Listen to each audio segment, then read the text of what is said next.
So what we want to do is cultivate a capacity for kindness. So, close your eyes.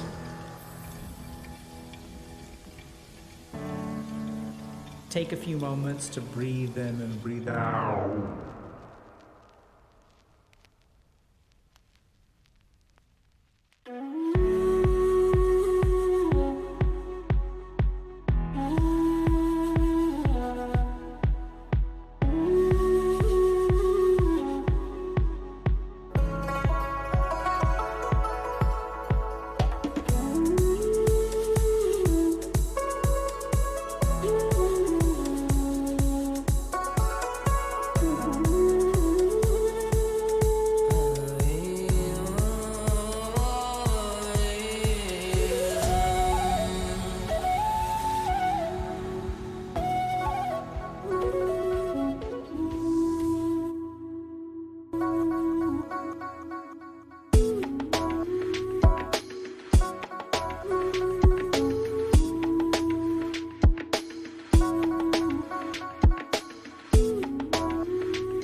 So what we want to do is cultivate a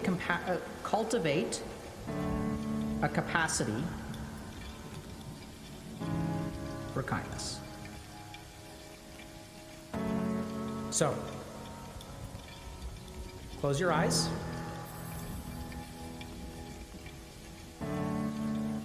Take a few moments to breathe in and breathe out.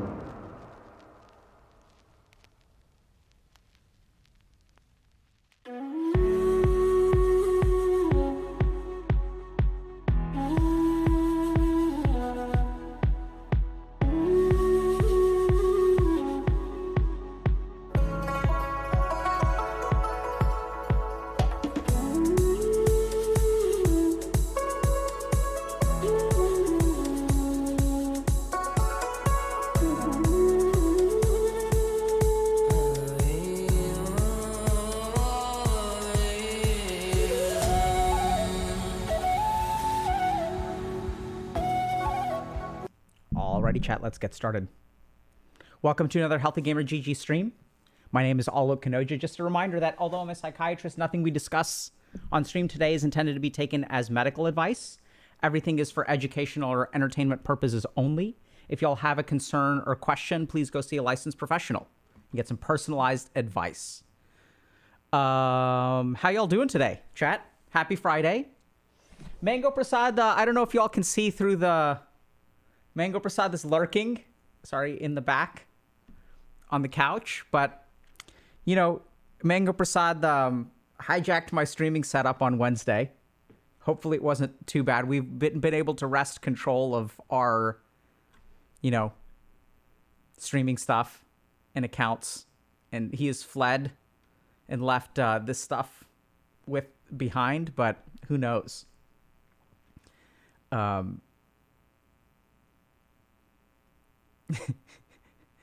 Saraswan Mango Prasad.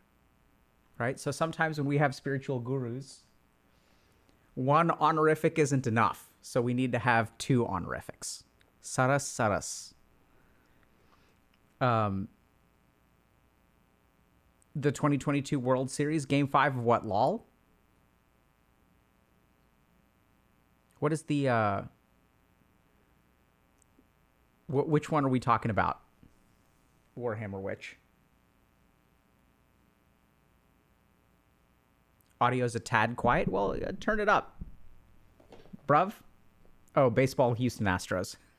I haven't been keeping up. All I know is that I went to a donut shop near me and they had Astros donuts. Turn it up. Okay, so today we've got a couple things. So one is our Right in the Fields event is awesome. It's going great. So we're on week 4 and we're sort of upping the challenge. So this is what's really cool about this event. So we started off with like easy tasks to increase emotional awareness, and we're ramping them up slowly over time. So now we've replaced the emotional wheel with a text box where you can enter the emotion that you're feeling. And, so instead of just like looking at all the options and making it multiple choice, we're sort of like upping the difficulty very slightly to where you've got to start typing it. It has an autocomplete feature, so it'll help you, find the right one. So we're upping it a little bit, changing the level of interaction. And then today at 2 p.m., we have an Ask a Coach session on our Discord, which we'll be visiting at the end of stream on sadness. If y'all hop into the Discord, you'll get 500 points for our Right in the Fields event.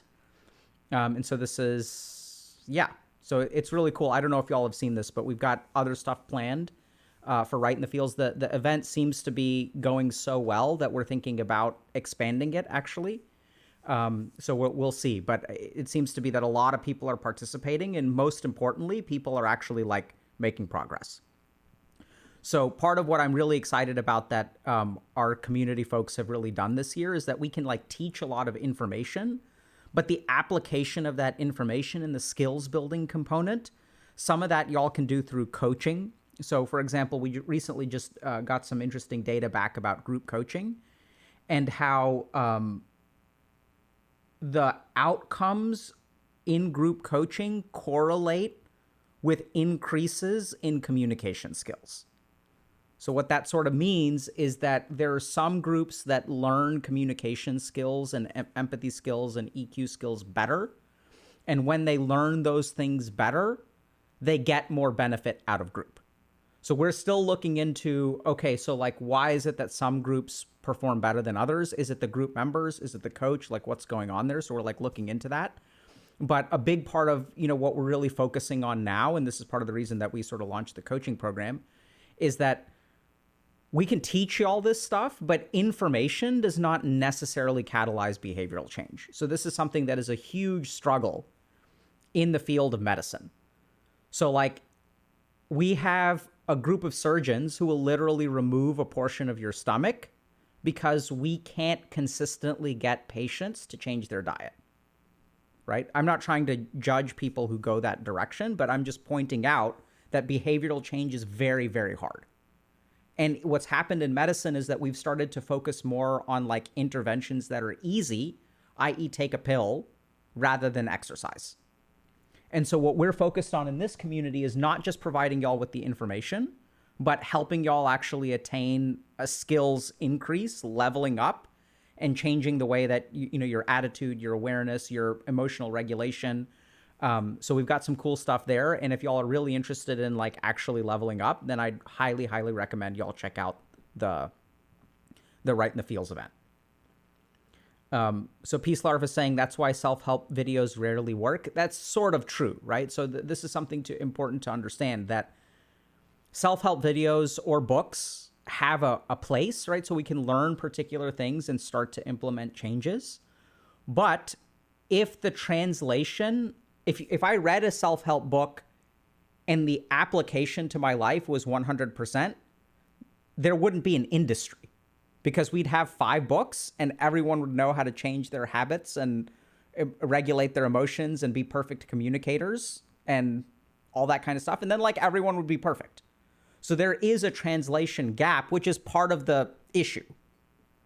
And so then what happens is it means that self-help stuff has a lower yield. And this is why, for example, the outcomes from reading a book about mental illness and working with a therapist on mental illness has different outcomes, right? So we sort of know this. And what we're trying to do, and what I'm really excited about, is that the Right in the Feels event, I think, hits this like interesting middle ground that even like coaching and content doesn't touch. So there's like this kind of middle ground of, okay, so if you're not willing to sign up for coaching, or like it's not really something that you're interested, but you just want to like grow in a particular skill, that's totally fine. And like, that's how you do it, right? So I'm super excited about it. Seems really cool. And yeah. So today we're going to be talking about a couple of different things. So we're not going to be doing like Reddit posts or stuff like that. So we're going to do 3 sort of lecture style things today. We're going to do a super quick literature review on a really cool meta-analysis that came out. So that should take us less than 5 minutes, TBH. And then what we're going to do is talk a little bit about borderline personality disorder. And then we're going to talk a little bit about burnout. Okay, so we're going to try to do a little bit of things for all sorts of people. Okay, so, let's do this. Okay, so what I want to talk to you all about today is something really, really interesting. And that is, there's a new paper that just came out that's a meta-analysis looking at the relationship between autism spectrum disorder and gender identity issues. And I really, really love this paper because it illustrates a lot of really cool things. So the first thing that we've got to kind of dive into is that around 2010, there was a paper that came out that looked at the link between autism spectrum disorder and gender identity or gender dysphoria. And so this was the initial paper, and it's sort of like some people kind of caught wind of it and it seemed kind of interesting. But over the last decade, the interest in autism spectrum disorder has increased exponentially, and the interest in gender identity issues has also increased exponentially. In the last 2 years, the number of studies on autism and gender identity issues has more than doubled. And so this paper is really cool because what they're essentially doing is synthesizing this explosion of research. And the paper essentially found something really, really shocking, which is that if you look at people who have if you look at people who have autism spectrum disorder, they're 11 times more likely to have gender identity issues. Okay, so that's kind of really interesting because it suggests that there's a very strong link. So what the paper essentially did is it's something called a meta-analysis. So what they did is they took 41 different studies looking at the link between autism spectrum disorder and gender identity disorder, and they essentially amalgamated all of that data. Because a lot of times studies will have just, they'll have like 30 participants in it, or the sample sizes will be small, like 100 here, 50 there. But what this study did is pooled data from 41 studies to really figure out what kind of like high quality conclusions can we draw. So let's actually take a quick look at some of the findings of the study. Okay. So one thing I really like about this study is that they started by looking at the general population.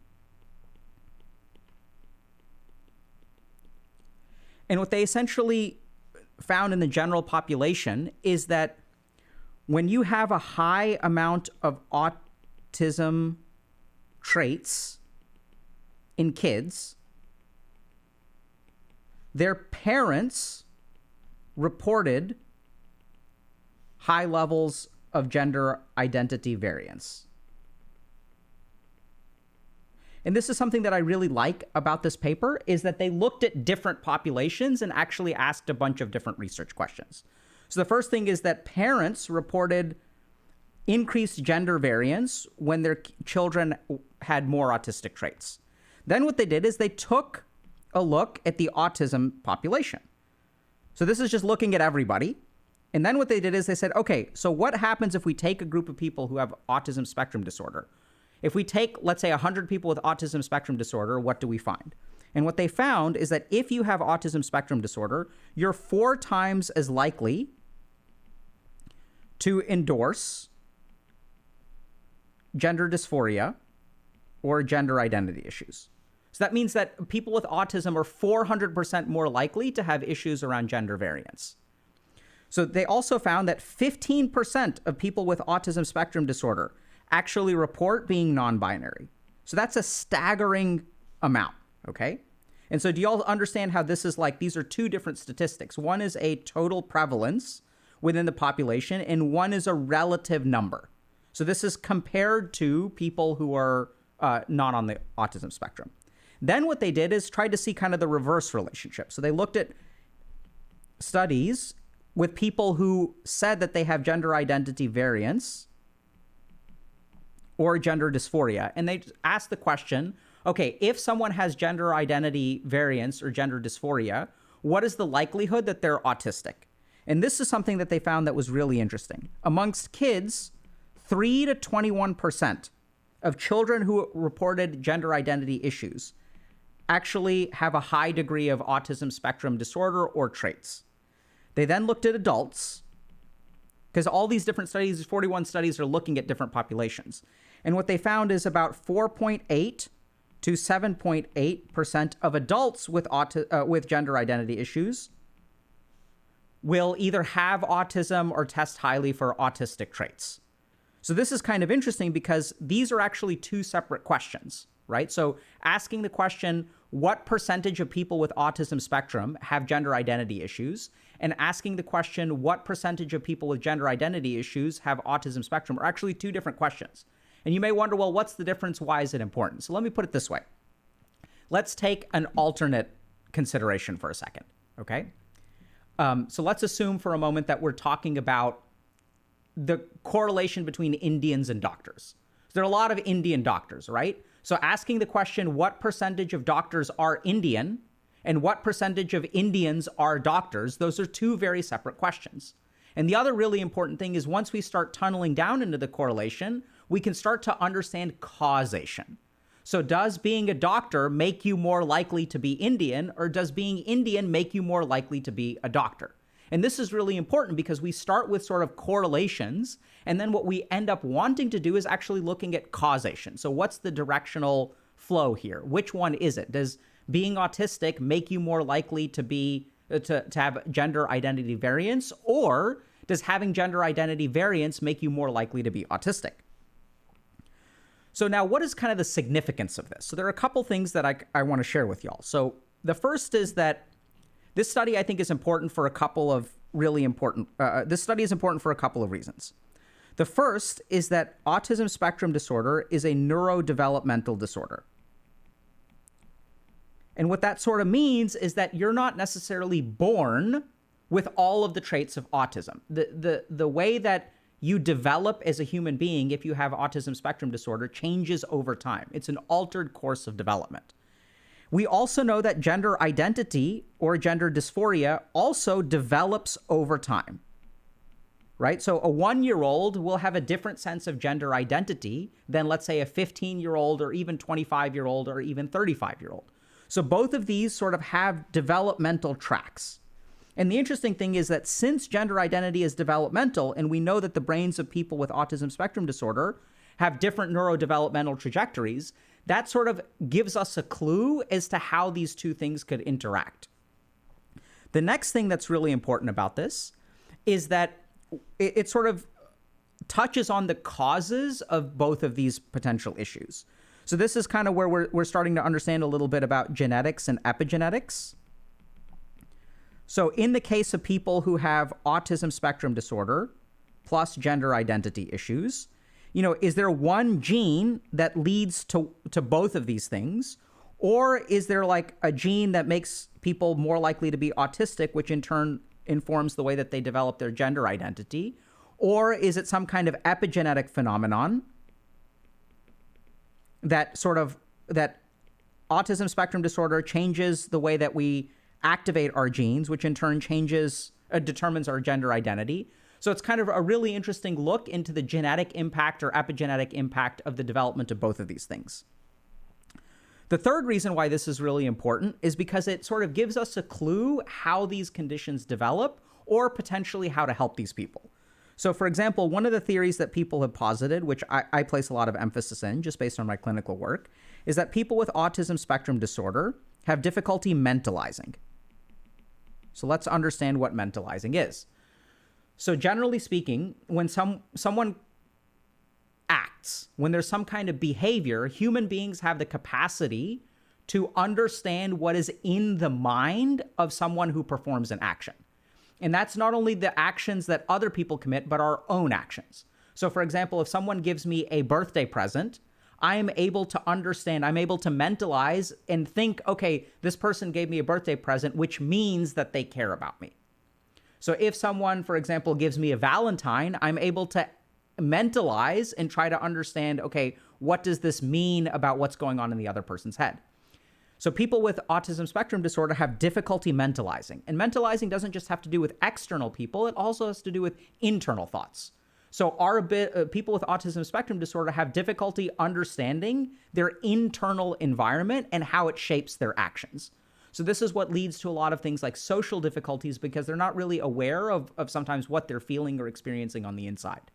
And my work with people on the autism spectrum has made me sort of realize how much they look at certain things like social interactions, like mathematical problems, as opposed to sort of empathically or being able to mentalize and sort of understand it intrinsically.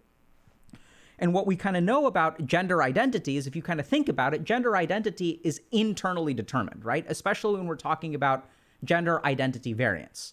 So there are certain physical features that I have that may make me a man, but my sense of being a man is sort of determined somewhat internally. There's an external component and there's an internal component. And if we have people who struggle to understand their internal state, it sort of makes sense that they would struggle to understand what their gender identity is, because a lot of that comes from actually the inside. So this is really important because it sort of gives us a clue that if you have autism spectrum disorder and you have gender identity variance, maybe what we need to do is insert some amount of mentalization training. And if we can do that, we can help people sort of figure out what their gender identity is. The last reason why this is kind of really important is that it's actually applicable for the people involved. So what that sort of means is that if you are someone who is struggling with gender identity issues and you haven't been evaluated for autism, that may be something that you should really consider doing. If you're someone who struggles, who's been diagnosed with autism or has high levels of autistic traits, and you haven't really explored gender identity issues, but maybe this kind of manifests, this is kind of what I've seen, is that people with autism, sometimes this manifests as difficulties forming relationships. And you may sort of think, okay, this is a lack of social skills, but sometimes what I've actually found is part of the reason that it's difficult to form romantic relationships is because there's some amount of confusion about my own gender identity. And once that confusion gets resolved, it becomes far easier to engage in significant romantic relationships. So if you've got autism, you should get gender identity stuff kind of checked out.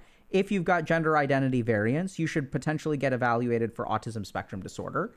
And then the last thing is that if you're a clinician who's listening to this, I think it's really important because these percentages of comorbidity are incredibly high, okay?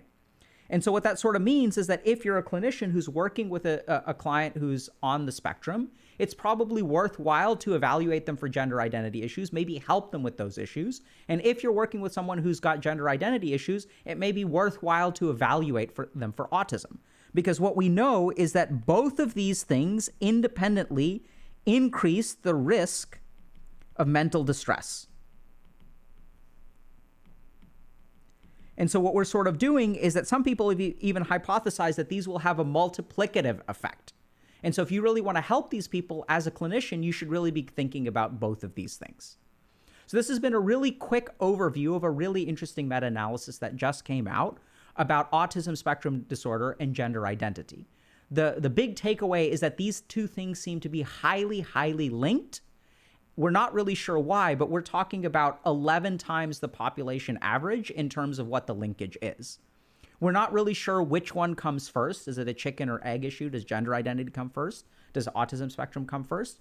But we can absolutely see some sort of hypotheses why, for example, if you're on the spectrum and you have difficulty mentalizing, why it may be difficult to understand what your gender identity is. And once we sort of understand that, that becomes really important because that gives us a road forward in terms of how to actually resolve these issues. Questions?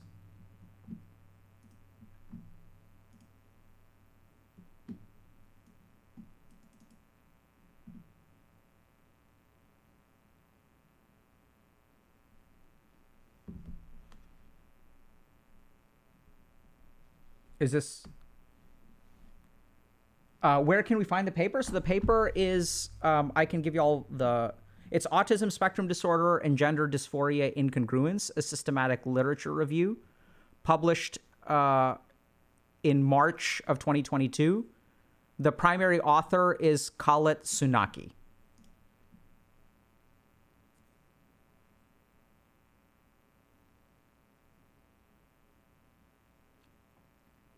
We'll get around to, okay, what's epigenetic? Great question. So epigenetic is, so we know that genes influence stuff. Epigenetic is the turning on or turning off of genes. So it's not sufficient to have a gene, but there are certain things that will activate a gene and certain things that will turn off a gene. So if you look at, for example, how trauma affects our cortisol system, our stress response system, what we recognize is that some people who experience some degree of trauma will turn on a bunch of genes. So if you do a chromosomal analysis of two people, they can have the exact same genes, but one of them can wind up with PTSD and one of them won't. And what's the difference? It's whether the genes are turned on or off. So what we're sort of starting to realize is it's not enough to just look at chromosomes, right? So you can't like take an embryo that has 46 chromosomes and determine whether that person has PTSD. What determines whether that person has PTSD is not only the experience, but which genes are turned on and which genes are turned off.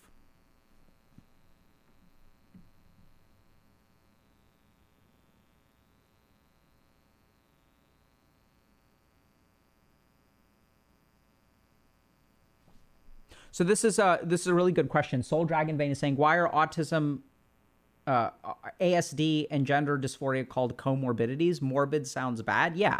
So the term morbid has its roots in sort of the assumption of illness, right? And this is something that's really important to understand, is that in the medical field and in society, we are grappling with what constitutes a disorder versus is an acceptable normal variant of human beings. So when people say, when we diagnose someone with autism spectrum disorder, we are making an assumption or we're making a value judgment that this is an illness, right? That's why we're calling it a disorder. And so some people, this is why some of this phrasing around neurodiverse and neurotypical is starting to arise, right? Because people are sort of recognizing that, okay, some of this may not actually be an illness. This may just be a variant of the population. Now, this is where, generally speaking, the dividing line that we have tends to be in terms of function. So if I have someone who has severe autism spectrum disorder, so I've worked with some people like that, who are nonverbal, are not really able to regulate their emotions, can do certain amount of like feeding themselves or toileting or things like that, but like need assistance with their ADLs, which are activities of daily living.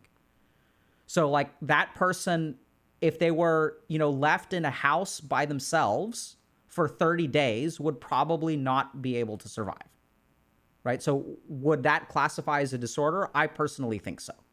Now, if you disagree with that, I'm open to discussion. I'm not saying I'm right there. But I think generally speaking, the way that we define disorders are through impairment of function. And definitely in the case of some autism spectrum disorder patients I've worked with, they're not functional without a substantial amount of help. It doesn't mean that they're good people or bad people or worth less or worth more than other people in society. We're not placing a value judgment on the value of a human life. What a disorder usually means is there an impairment of function? It's a great conversation. So what's the age of people involved in the meta-analysis?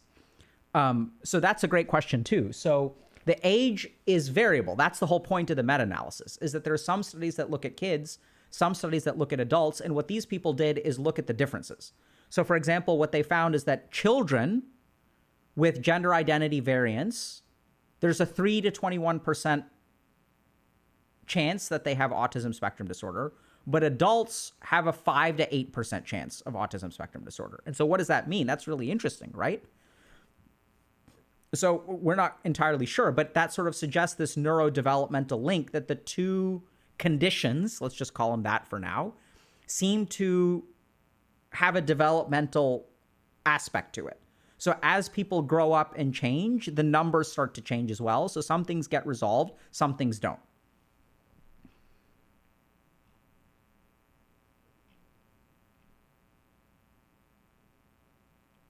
What's the most important clinical data to track in private practice as related to this? I think the most important clinical takeaway for me is that oftentimes patients who come in with autism spectrum disorder, it is not a routine part of a clinical evaluation to assess their gender identity, right? So you may assess suicidality or coping skills or communication skills or social interactions, but it is not a routine part, at least as far as I know. I could be wrong. I'm not specialized in it's not like 99% of my practice or 90% of my practice is autism spectrum disorder. I'm sure that the good clinicians have figured this out. But for other clinicians who have a more general practice, I think the most important clinical takeaway is that if you have a patient with autism, you should consider evaluating them for gender identity issues. And if you have a patient who's got gender identity issues, you should evaluate them for autism traits. Because then you can work on those things, right? So you can teach them how to mentalize and things like that. And that could in turn, so this is kind of the way I'm envisioning it. And I've almost not quite done this, but I've grappled with this before, where a big part of working with people with autism spectrum disorder is helping them be comfortable within themselves. And so a big part of that could be mentalization. And so the neat thing about that is that if the person with autism spectrum disorder, if you talk to them about their social difficulties, some of that could be rooted in gender identity and some amount of gender identity variance, which makes it hard for them to figure out how they plug in to a particular social circle.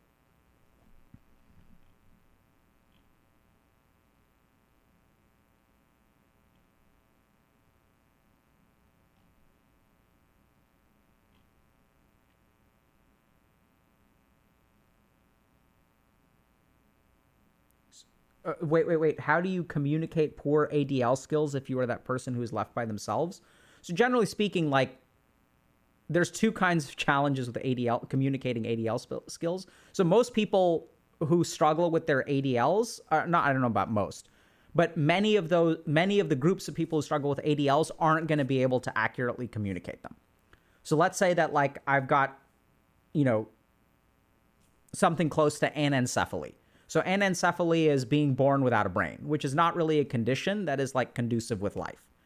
But let's say that it is conducive with life. So that person won't be able to perform ADLs, and that person won't be able to communicate that they can't perform ADLs.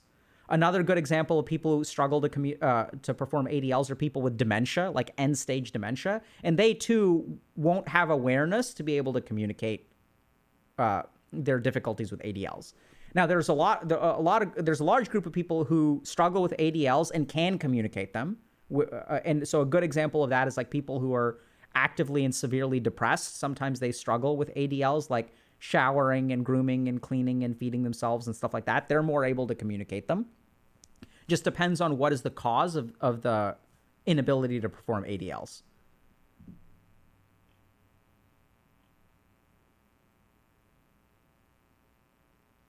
How can I tell the difference between severe social anxiety, awkwardness, and ASD? So this is exactly why we say, we have this disclaimer at the beginning But that's not just a disclaimer. It's not a medico-legal protecting thing. I mean, it does that, sure. But this is why, like, if you are trying to figure out what's the difference between severe social anxiety and autism spectrum disorder, that's absolutely, you should go see. It's not something for you to tell the difference. I'm not saying that you can't learn about it and have some insight, but that's really the job of a clinician. So if you're trying to figure out, do I have diagnosis A or do I have diagnosis B? I'd say the most efficient way to answer that question is to go see someone who understands the difference and nuance between the two. The other alternative is, I suppose, you could go become a psychiatrist and then you would know the difference and then you would be able to self-diagnose conceivably. But I don't think you need to invest 8 years of your life in order to do that. I just go see a professional. Great question, though.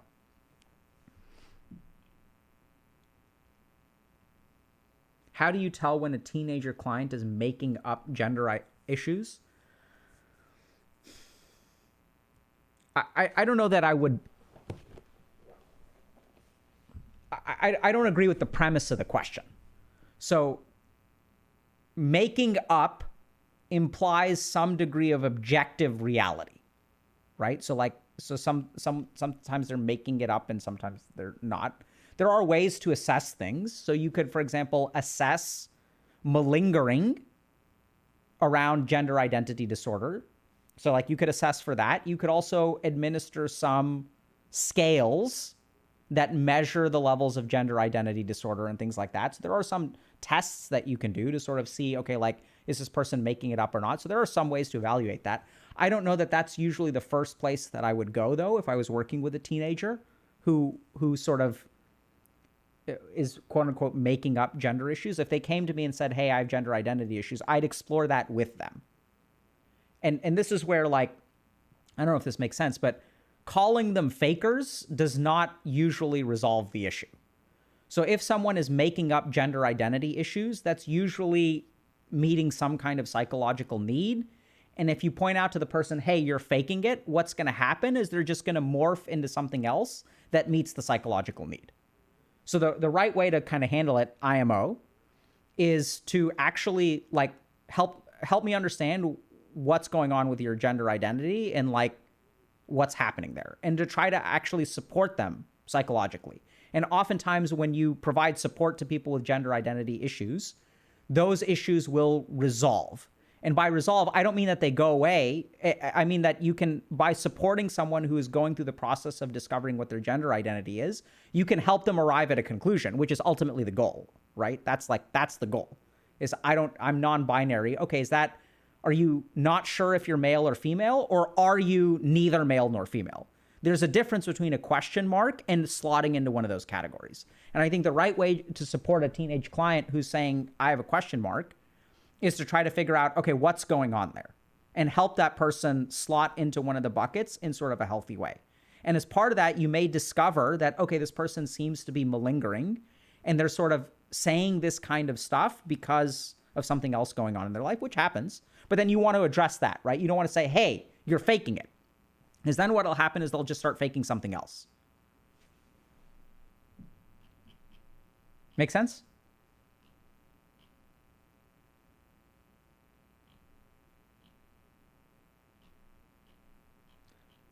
And someone was asking, why is it important to call out the patient? It's only important to call out the patient if the patient is ready to be called out. Otherwise, calling out the patient doesn't necessarily work.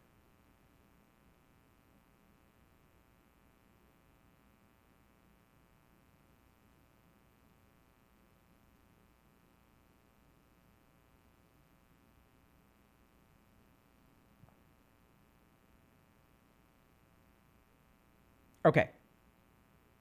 So cute will bite is saying, true, I love it when my therapist calls me. Yeah, so like there's a time when like, so I do think that a good therapist will hold you accountable, right? But like you have to be ready for that accountability. Otherwise, holding you accountable just damages the relationship.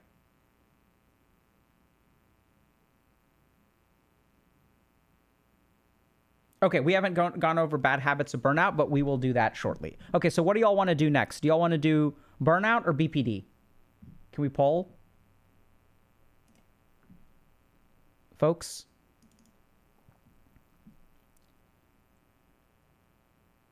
Poll. Mod check. Oh my God.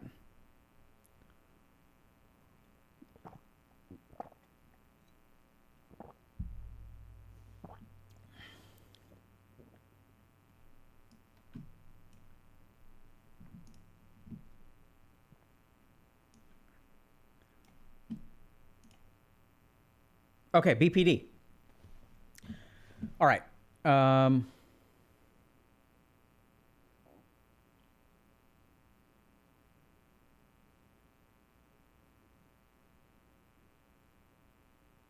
Okay, give me just a second. I'm going to review my notes.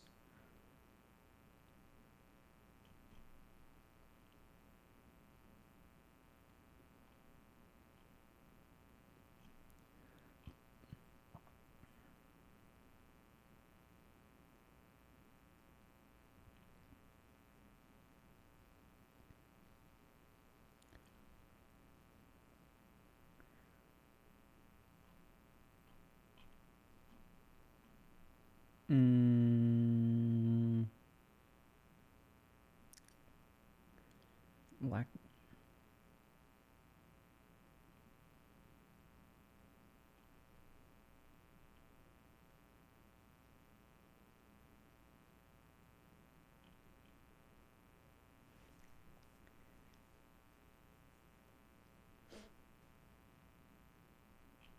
Okay.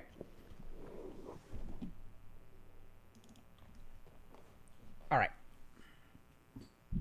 So let's talk a little bit about borderline personality disorder. I think this is really important. Oh, hold on. I'm trying to do this thing, chat, where I'm working on getting better at this.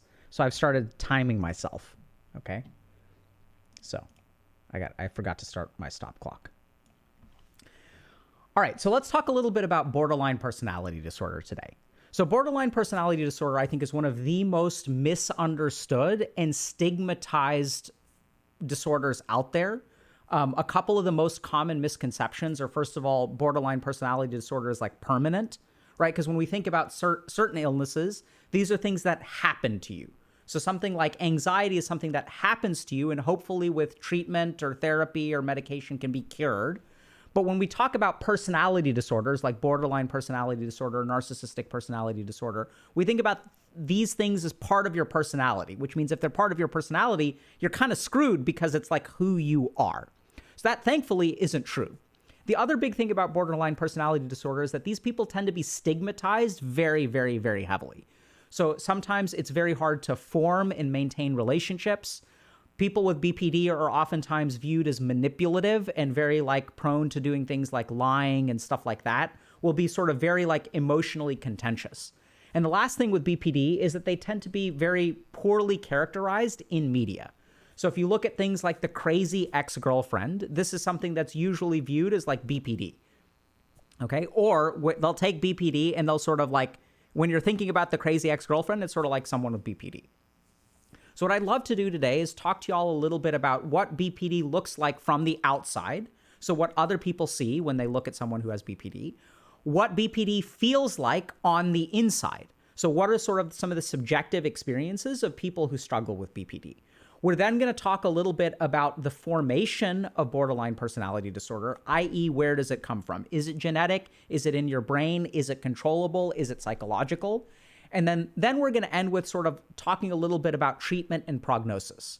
So are there treatments for BPD? Do they work? What can I expect if I have BPD? So let's start first with talking a little bit about what does it look like from the outside. So people with BPD tend to have, there are three sort of big things that people tend to see with people who have BPD. The first is a pattern of unstable relationships. So what this sort of means is that people with BPD can become really, really good friends with other people, like very quickly. They can sort of fall into something like, oh, I've never played guitar, but like now I'm going to join a band and I'm going to play guitar and we're going to go touring like for 3 months all over the US and it's going to be fantastic. We're going to go over the world. So they can fall into things really quickly. They can also like fall into romantic relationships really quickly. Like I met this person a week ago and now we're talking about moving in. The problem is that these kinds of relationships tend to be really unstable. So it's very, very high octane, high speed, but also like things crash pretty easily. Yeah, I moved out of my apartment, I bought a guitar, I've been touring for a month, and now there's all kinds of interpersonal conflict. Or I moved in with this person 2 months in, and now we're fighting all the time. So they tend to have what people sort of see from the outside is that this person, it's hard for them to maintain stable relationships over time.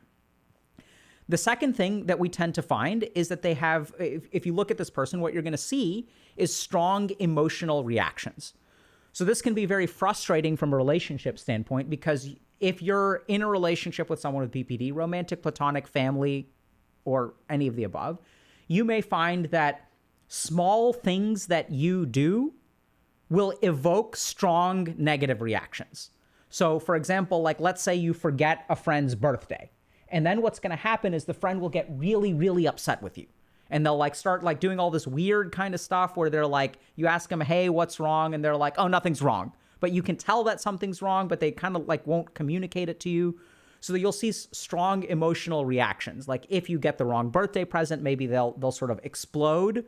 Or what you'll kind of see is that if you start to pull away, if you don't talk to them quite as much, like they'll start to engage in a lot of what feels like manipulative behavior or guilt tripping or gaslighting to try to get you to kind of re-engage. If you're friends with someone who has BPD, or maybe you experience this as well, sometimes there'll also be like benign things that will cause you to feel really, really angry or really, really ashamed of yourself or really, really guilty, that there's essentially a strong emotional response. The last thing that we tend to see kind of from the outside of someone who has BPD is that this is someone who may not really understand entirely who they are. They get really excited about stuff, but they don't seem to have a consistent trajectory in life. They may get excited by particular things very easily, but if you sort of ask them, like, who are you? What do you want from life? Sometimes they'll be able to give you answers, right? They'll say things like, the only thing I want from life is you. I just want you. I just want you. I just want you. But that's not really, that's not them, right? They sort of almost have this distorted sense of self-image. So that's sort of what borderline personality disorder can look like from the outside. Once we move to internally, so what is the subjective experience of people with BPD? So the first is that they tend to have a fear of abandonment. And what that sort of means is that if you have BPD, what people with BPD are oftentimes afraid of is screwing up relationships. They're really, really afraid that, like, if I say the wrong thing or if I do the wrong thing, that I'll drive this person away.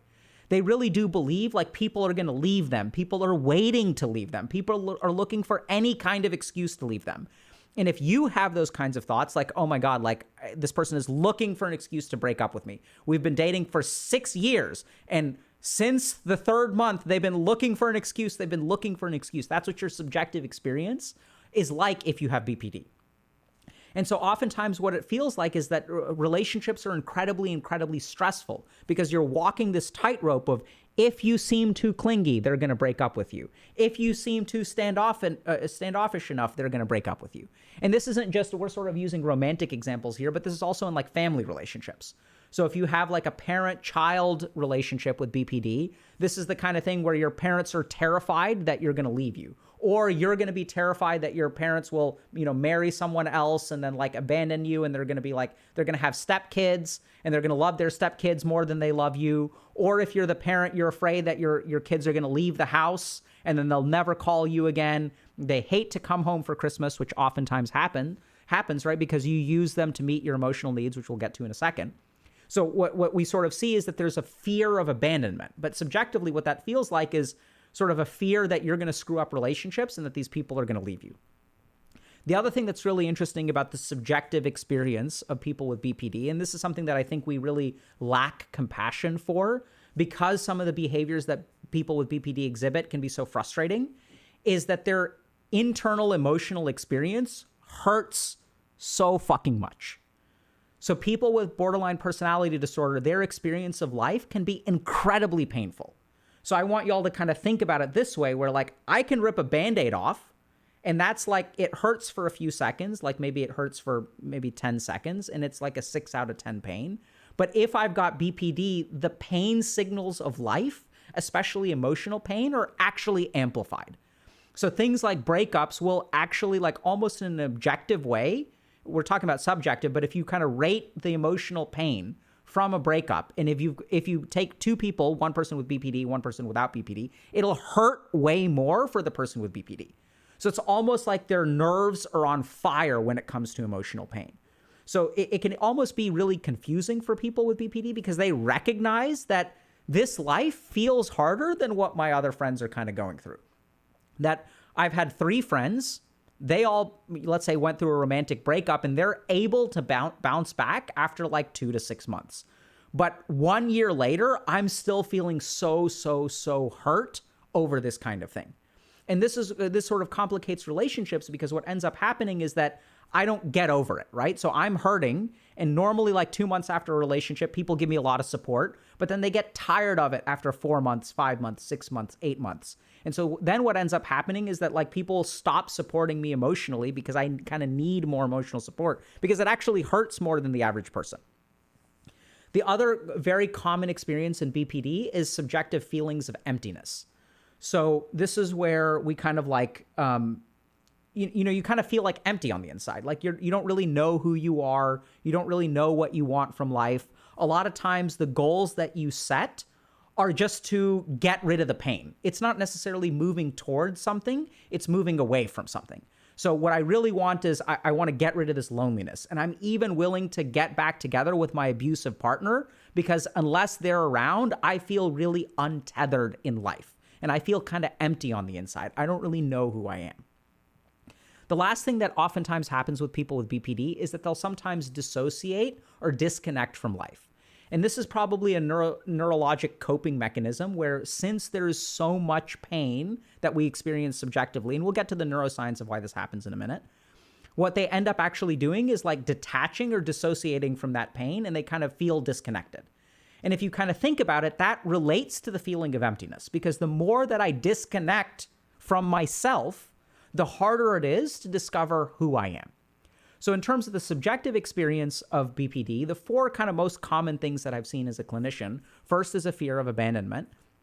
Second is just really intense emotional suffering. Like as a clinician, I think my patients with BPD emotionally suffer more than the ones without BPD. And I know that's sort of a comparative statement, and I'm not saying that someone who has severe depression or schizophrenia and psychosis suffers more than someone who has BPD, but I mean on average, the normal experience of life, if you have BPD, is more painful than not having BPD.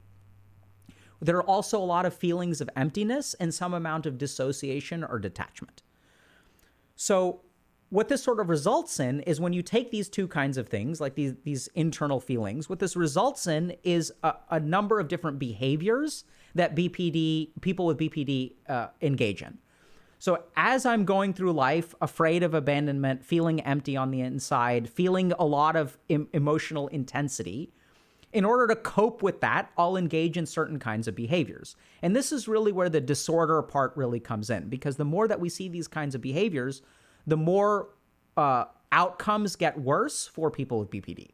So the first thing that they tend to do is engage in impulsive behaviors, right? So this goes back to the, I'm going to fall deeply in love with this person because I'm going to feel such an emotional high hanging out with them. This is the best person. Even though my last 10 relationships have been train wrecks, this person feels different. This person truly loves me. This is real love. This is what everyone's talking about in the movies. So I'm going to move in with them. So we see a lot of impulsive behavior. There's also high correlations with eating disorders and BPD. We also see self-harm behaviors, which I think are really interesting because self-harm behaviors aren't always suicidal in nature. This is something that a lot of people don't understand. Self-injurious behavior and suicidal ideation are not always the same thing. Suicidal ideation is when I want to kill myself and end my life, which, by the way, people at BPD are very high risk of. So that's a very real risk. But the self-injurious behavior doesn't necessarily correlate with that.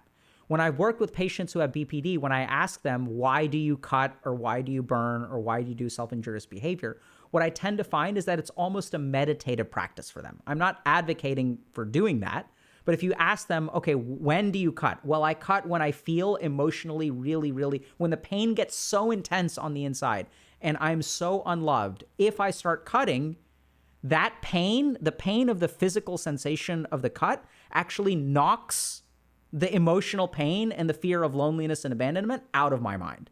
It's a very intense focusing technique. And even if you look at the methods of self-injurious behavior that people with BPD engage in, it's oftentimes things that are not damaging to the body, but actually experience the highest amount of pain. So if we look at people who cut in BPD, what they tend to do is very superficial cuts. They don't do deep cuts. They're not trying to hurt themselves. But if you look at the superficial part of the skin, that's when we actually have very, very sensitive nerves. So we have these nerves that will do light touch. So you can just do a very light touch and you can feel it, right? Even if you think about tickling, right? It's a very light touch, evokes a lot of response. So a lot of pain, actually, if you sort of focus on just on the very surface, the intensity of the pain is actually higher. So they'll engage in self-injurious behaviors. We'll also see substance use disorders as being very comorbid with BPD. And what's that about? It's, once again, I'm feeling so much pain on the inside, I want to forget it, right? And if I get high, if I get drunk, if I use some kind of drugs, then it's going to make all that pain go away. And the last kind of behavior that we'll sort of see from people who have BPD is what from the outside looks like manipulative behavior. And we'll kind of get into that in a second. But essentially what happens is that there are different ways I can deal with feeling empty or bad on the inside. And one of the ways I can feel better is to feel loved by someone else, right? So if I'm feeling very abandoned and I do something that evokes love and caring from other people, then I'll feel better about myself. So these are some common behaviors which oftentimes create all kinds of problems in the lives of people who struggle with BPD. Now, what I'd love to do here is actually pause for a second and just share with y'all my understanding. So if we take all this stuff and we kind of boil it down, at its essence, what is BPD? Here's what I've kind of come to understand. This is sort of a clinical perspective and also based a little bit on my, years of training is in yoga and meditation. So when we go through life, we have a sense of self. And that sense of self is something that we carry with us and can respond to the things around us. So for example, if I am confident in myself and things don't go my way, let's say I get fired from a job, I won't let getting fired from a job determine my value as a human being, right? So if I've done good work in this world and I believe that I'm a good person and I'm a parent and I'm a good friend and I'm a good husband and I'm a good doctor, even if I get fired from a job, that one incident doesn't determine who I am. So we have this sense of self. And what we know from BPD is the core issue, in my opinion, is that the sense of self is distorted or not formed very well. So I don't really know who I am. So this sort of results in feelings of emptiness. We also sort of see a link with trauma. So oftentimes what happens with BPD is that people will grow up in traumatic situations. And when they grow up in traumatic situations, the sense of self cannot form in a healthy way. So where does that confident sense of self come from? It essentially comes from like a nurturing and caring environment. We'll get to that a little bit in a second too, when we talk about the development of BPD. But the core thing is that I don't know who I am on the inside. That's the core feature. So then we can see a lot of other things. One is that how I feel about myself is determined by how people treat me. So if people treat me with lots of love and care, I in turn love and care myself. If people treat me with hostility, anger, resentment, then I will sort of feel like a really terrible person. So who I am is determined by how I'm treated. That, in my opinion, is the core feature of BPD and explains all kinds of other things. Because this explains why I need people to love me all the time. Because if someone stops loving me, and it's not necessarily that they stop loving me, if they travel somewhere for a week, and then without that daily reassurance of their love, I'm not able to love myself and I start to feel empty. I start to feel abandoned, even though I logically know that this person still cares about me. But I require that kind of input from the outside to determine my worth. And so what that also results in is like kind of becoming a chameleon. And so this kind of creates a lot of problems in relationships because if I want this person to like me, what I'm going to do is I'm going to pretend to be into the stuff that they're into, right? So if this person is into metal bands, I'm going to pretend to like, oh, I love metal too. So you kind of become this chameleon in life where you don't have your own joys, preferences, desires. You kind of adapt and absorb the desires of other people. The problem though is that as you kind of become this chameleon, you're like, yeah, I'm super into metal too. In order to engage with them, you may not actually be super into metal. So you almost create this kind of false contract with the people around you, that you pretend to be into metal, you pretend to be into metal, you're super into it, and then 3 months go by, 4 months go by, 5 months go by, you're not really into metal, so it starts to become hard to maintain that facade. As it's hard to maintain that facade, people start to like realize, oh, you're actually not that into metal, so that they stop inviting you to stuff.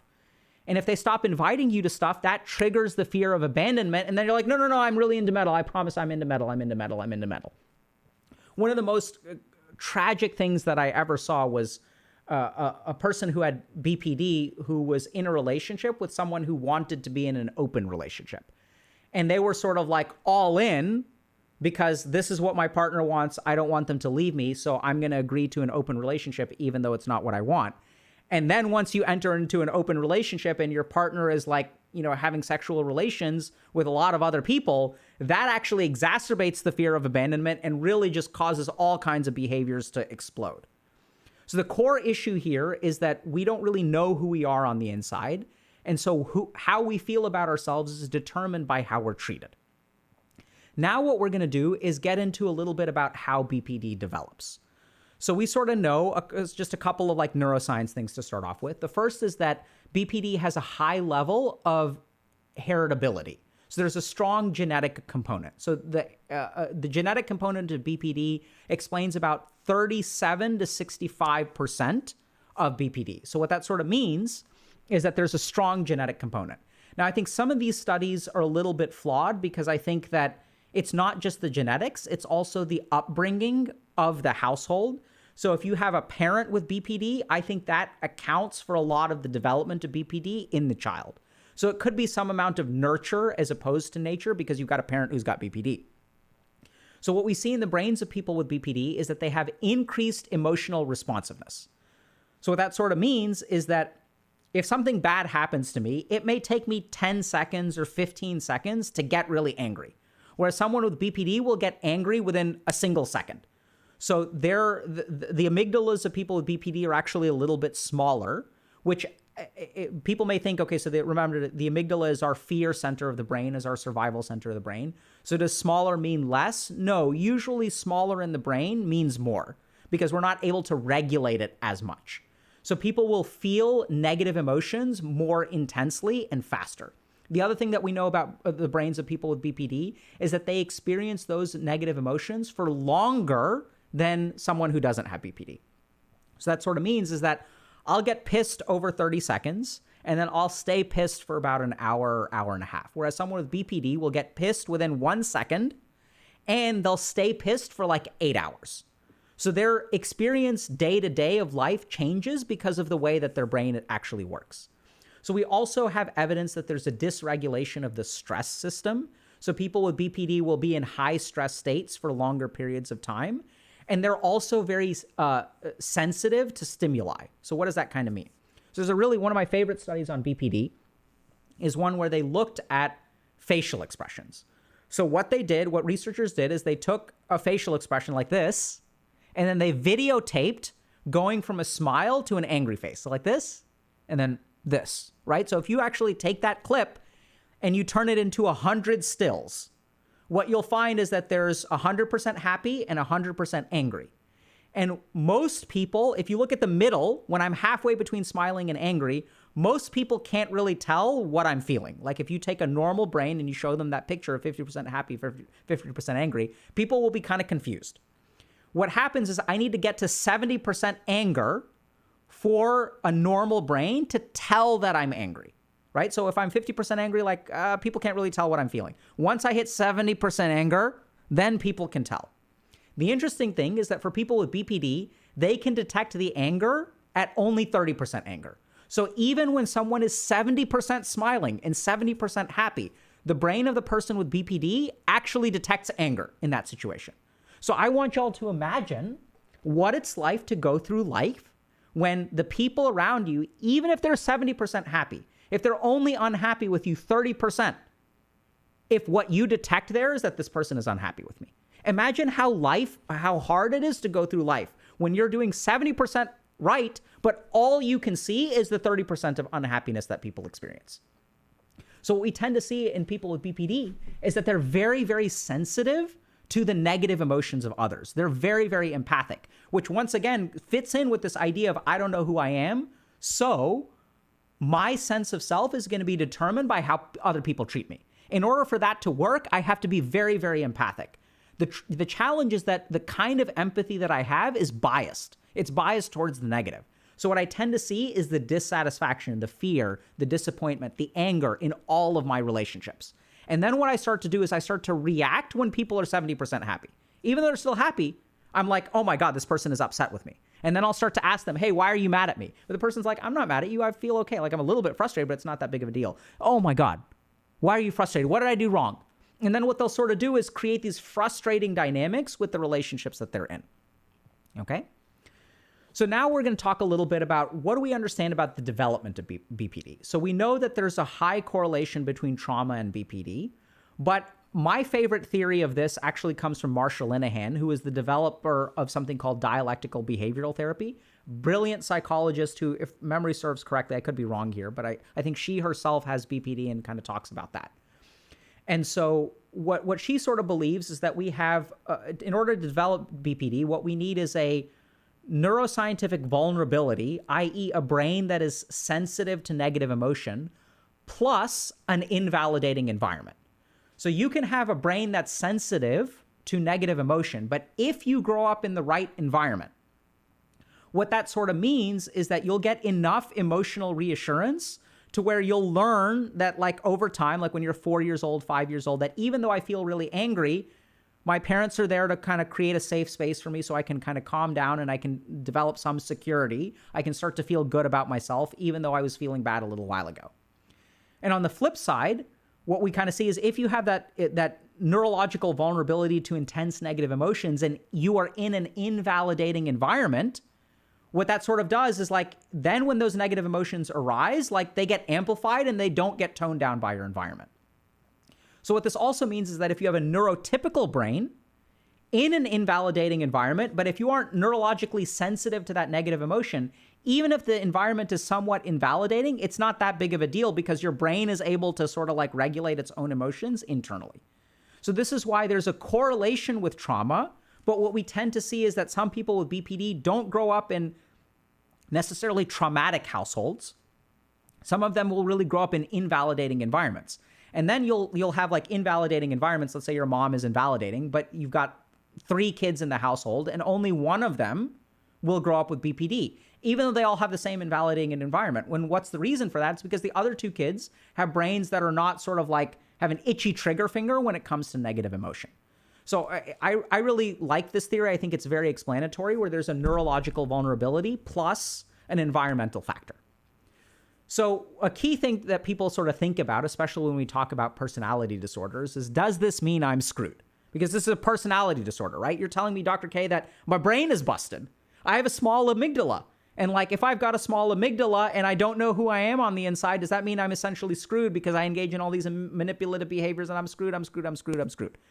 The answer is actually shockingly no. Actually, BPD is, I know it sounds kind of bizarre, but actually has one of the best prognoses of personality disorders.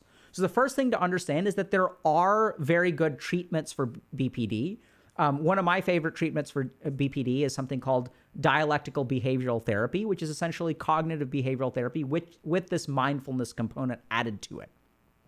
So the mindfulness helps us do things like regulate our emotions, right? Gives us healthy alternative coping strategies to things like substance use or cutting. And then the other cool thing is like this Eastern yoga meditation stuff helps us discover who we are as people.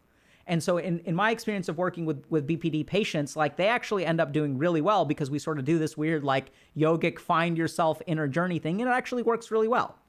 So in terms of statistics, this is really shocking.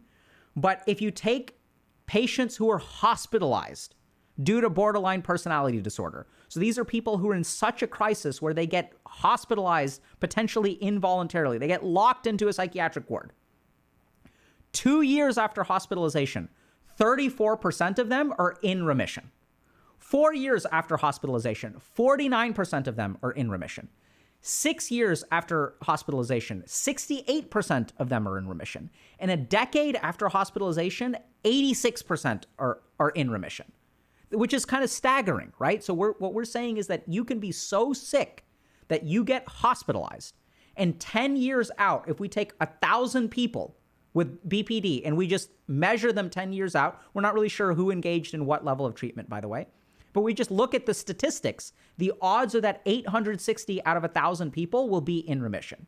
Now, what does remission mean? That means that not having significant symptoms for a 2-year period, okay?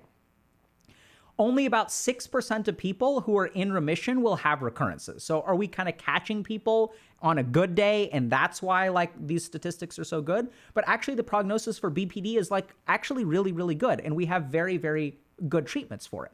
There's also a lot of evidence that shows that having stable relationships can rapidly improve BPD. So all you need is really like one person who's kind of a stable source in your life to really improve things. So one study that I looked at suggested that there was somewhere around a 50% remission rate at 2 years if you have a stable relationship. But remember that you don't necessarily have to have a stable relationship. People find remission in all kinds of other ways. And when people sort of wonder about that, this is kind of my experience of it as a clinician, is that remember that the key thing here is that you don't really know who you are, right? So you sort of define yourself based on how other people treat you. If you take people who are really confused about their identity, let's say a 21-year-old who's been hospitalized, if you look at the difference between a 21-year-old and a 31-year-old, a lot has changed between a 21-year-old and a 31-year-old. The first thing that's happened is their brain has fully matured. And what we sort of know is that strong frontal lobe development mediates or reduces the symptoms of BPD. So just literally like your brain maturing can reduce the symptoms of BPD, just aging. So every year that goes by, like could be better for you. The other thing that tends to happen is we don't really know who we are at the age of 21. And by the age of 31, a lot of us have it more figured out, right? We sort of have figured out a little bit more about who we are. And so as we sort of develop this sense of identity over time, as we sort of discover who we are, hopefully we can find some good supportive relationships. Hopefully our brain develops a little bit. Hopefully we learn how to regulate our emotions. Hopefully we actually engage in treatment like dialectical behavioral therapy or learn mindfulness or meditation. As we kind of do all those things, BPD can actually get better. So borderline personality disorder is one of the most misunderstood diagnoses out there. I think it gets a really, really, really bad rap, especially because if you know people who have BPD, it can be really hard to engage in relationships with them, whether they be family relationships, platonic relationships, all kinds of stuff. This can be hard. But the good news is that with the right kind of treatment and even maybe just getting older, a lot of this stuff kind of resolves on its own. We're not really sure about too much there, but we do know that the prognosis is actually pretty good. So if you have BPD, if you suspect that you have BPD, I strongly encourage you to get evaluated, get treatment, and most importantly, don't lose hope. Questions?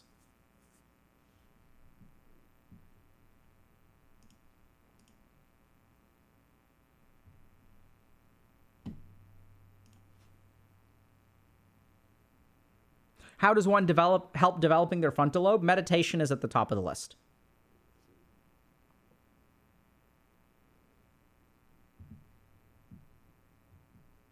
Can we talk about eating disorders one day? Absolutely. Does BPD correlate with ASD? Not so much in my experience.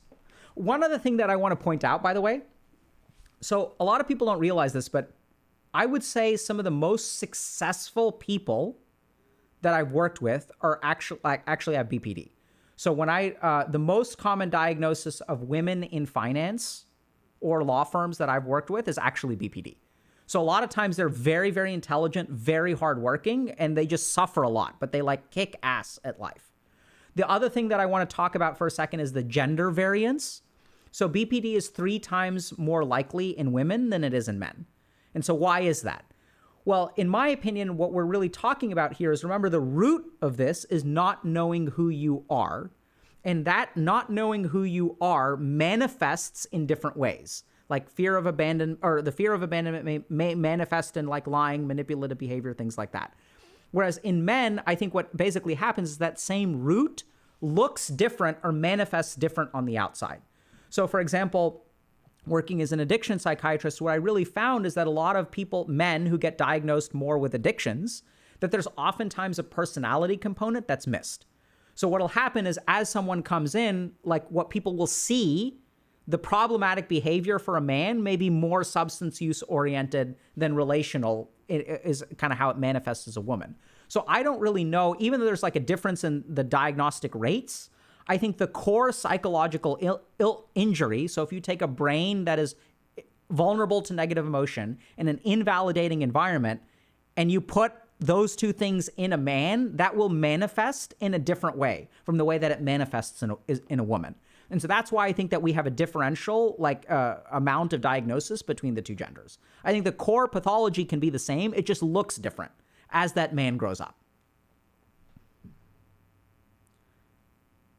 Remission means having no more clinically significant symptoms, right? So the level of impairment decreases, but the personality patterns are still there. It's a great question. So what it means is not having, when you say clinically significant, I would say not having impairing symptoms. So I'll share with you all something that, like, when I was working with someone with BPD, as this person started getting better, they actually noticed the BPD activity in their mind, right? So the way that I work is I'm like heavy on the yoga stuff, so even like a step beyond DBT. So we started to notice the thought patterns. And what this person was able to do is actually say, oh, like, so they would like make a statement in a therapy session. And I'd say, is that you talking or is that BPD talking? And then they'd laugh and they'd say, that's BPD talking. That's not actually what I believe. And then over time, what would happen is they'd come into session, right? And they'd say like, oh, my BPD is like really out of whack over the last week. We talk about that for like 10 minutes and they'd say like, yeah, okay, that's my BPD talking. That's not really how I feel about it. And then we'd spend the last 40 or 45 minutes like talking about other stuff. So that pattern can remain to a certain degree, but I would say that honestly, like the pattern actually goes away. So this is where, remember that personality doesn't stay static over the course of your lifetime, right? So like you have some elements of your personality which stay the same. That's who you are. But your personality as a 35-year-old is not the same as your personality as a 25-year-old. And part of that change in personality is a change in identity.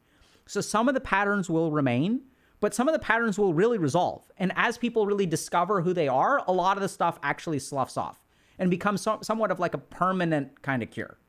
There are situations under extreme stress that even someone who's in sustained remission can sort of like get triggered again. But that's rare. Remember, it's like 6%, which is really low. So maybe someone who like has been in sustained remission for 10 years and discovers that their partner has been cheating on them, that may trigger the resurgence of the BPD symptoms. But those are like rare events, and usually like severe and catastrophic events. So I do think that like people can get like basically permanently better from this kind of thing.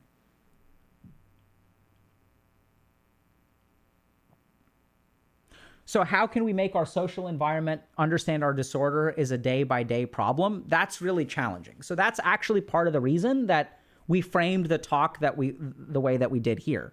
Because I framed this talk not just about talking to the person who has BPD, or maybe may have it, right? So if you may have it, this is an educational thing, so like go get evaluated, but also to educate people about what's going on the inside. To understand that when this person engages in manipulative behavior, they may not really realize what they're doing, and it may not actually be manipulative.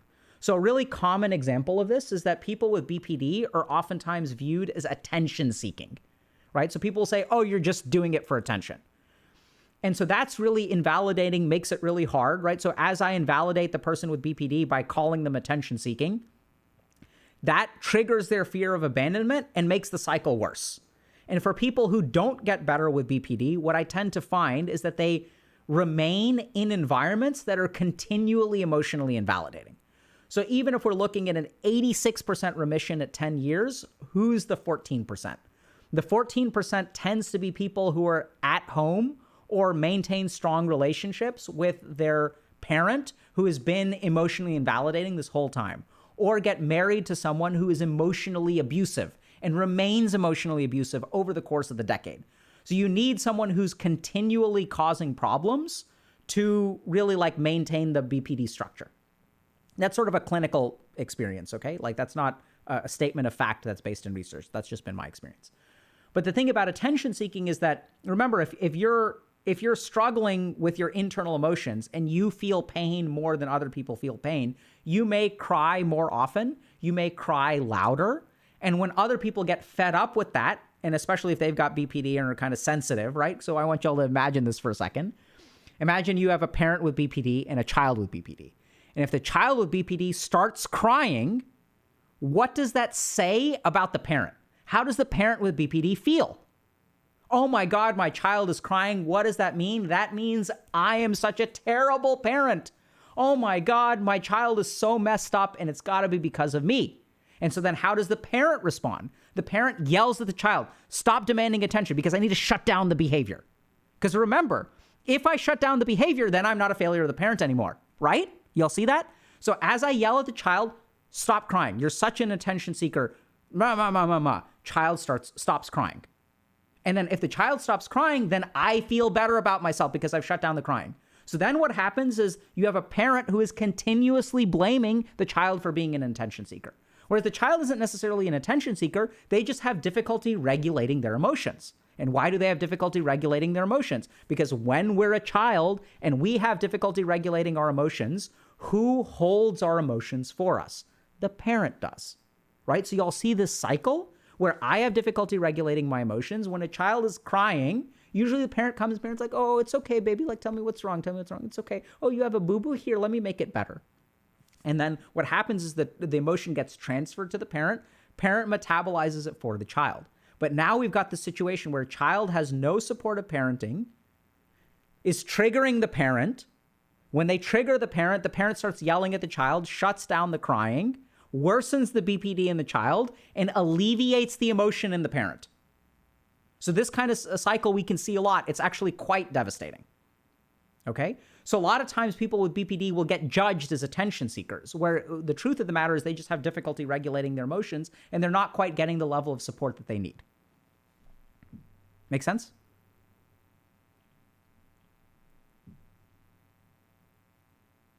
Is BPD similar to NPD and autism with a lack of emoting properly? So I would say that BPD is closer to narcissism and narcissistic personality disorder than it is to autism.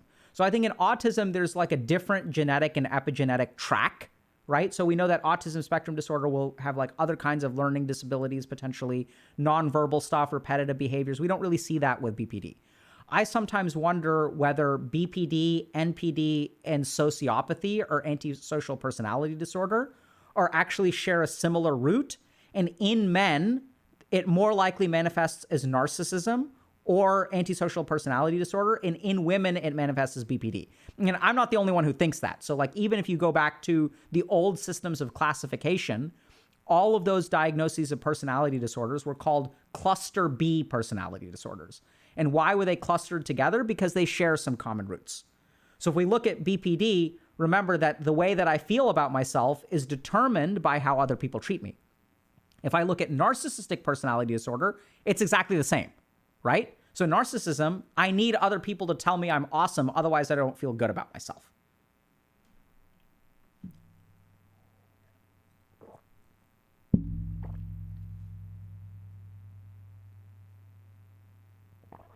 Should I tell my partner I have BPD before engaging in a relationship with them? I don't really know. So I think that educating your partner about the struggles that you have is generally healthy for a long-term relationship, but I'm not sure when you should say that, right? So I don't know that you have to like disclose all of your personal health diagnoses before you start dating someone. So I don't know when that conversation should happen, but it should happen at some point.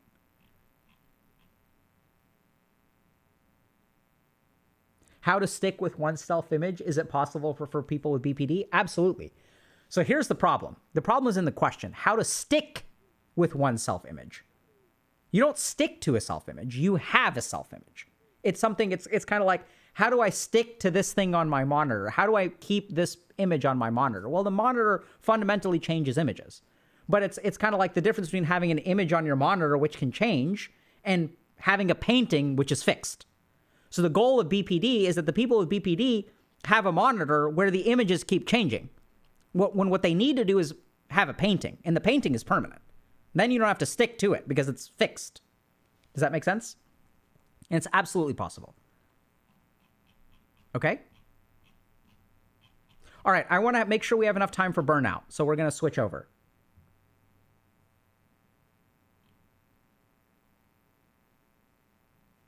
How do you break up with a BPD person? That is a fantastic question. And one that we're going to have to devote an entire lecture to. That has its own thing.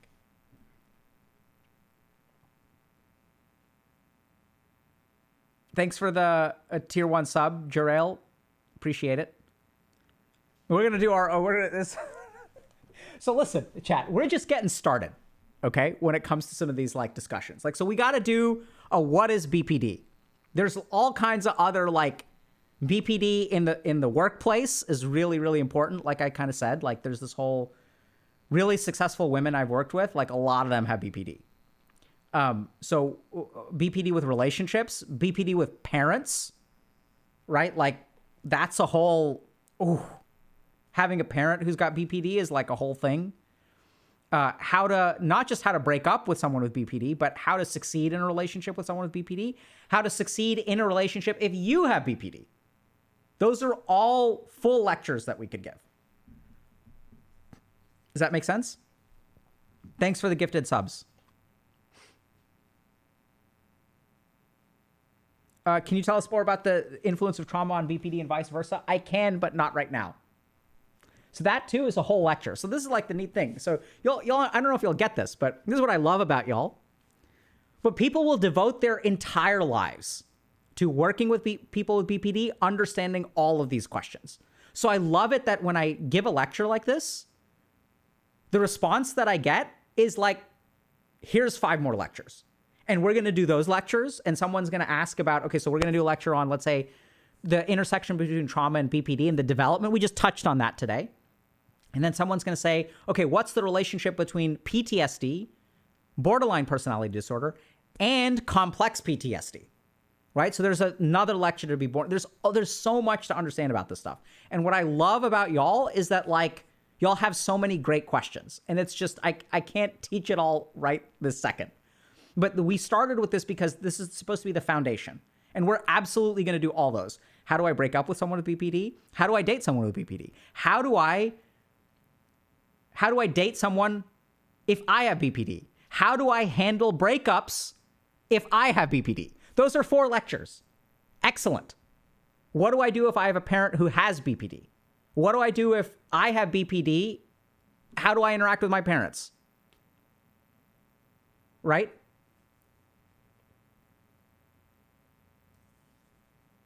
So like these are all great. The thing though, so I'm happy to riff with y'all for a while, but the one standard that I want to hold myself to is I want to give y'all not just my opinion. Is my opinion important? Sure. Is it valuable? Sure. Do I have a fair amount of clinical experience? Absolutely. Did I train at wonderful institutions? 100%. And there's a lot of research, right? And if we're going to give y'all answers, y'all deserve a research-based answer. So that's why we're going to pause on some of that stuff, but we'll absolutely do all those. Okay? I'm excited about it. Okay. We got to talk about burnout, chat. Because other people are struggling with that too. Alrighty. We got to go fast because we have Ask a Coach at 2 p.m.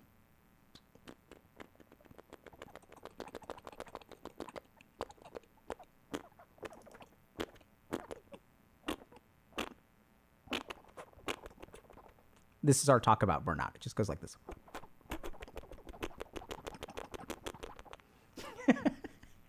Dr. K, ASMR. ASMR to traumatize your brain. Let's go.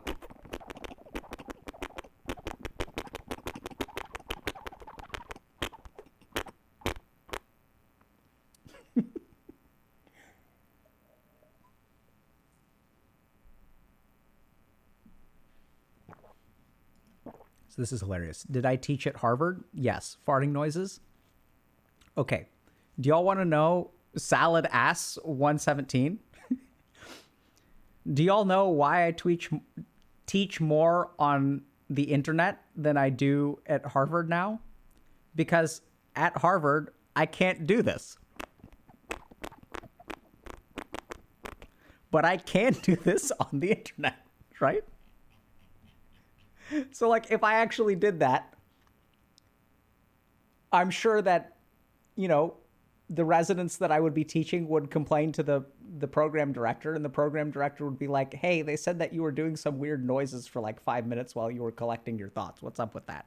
Can't do that over there.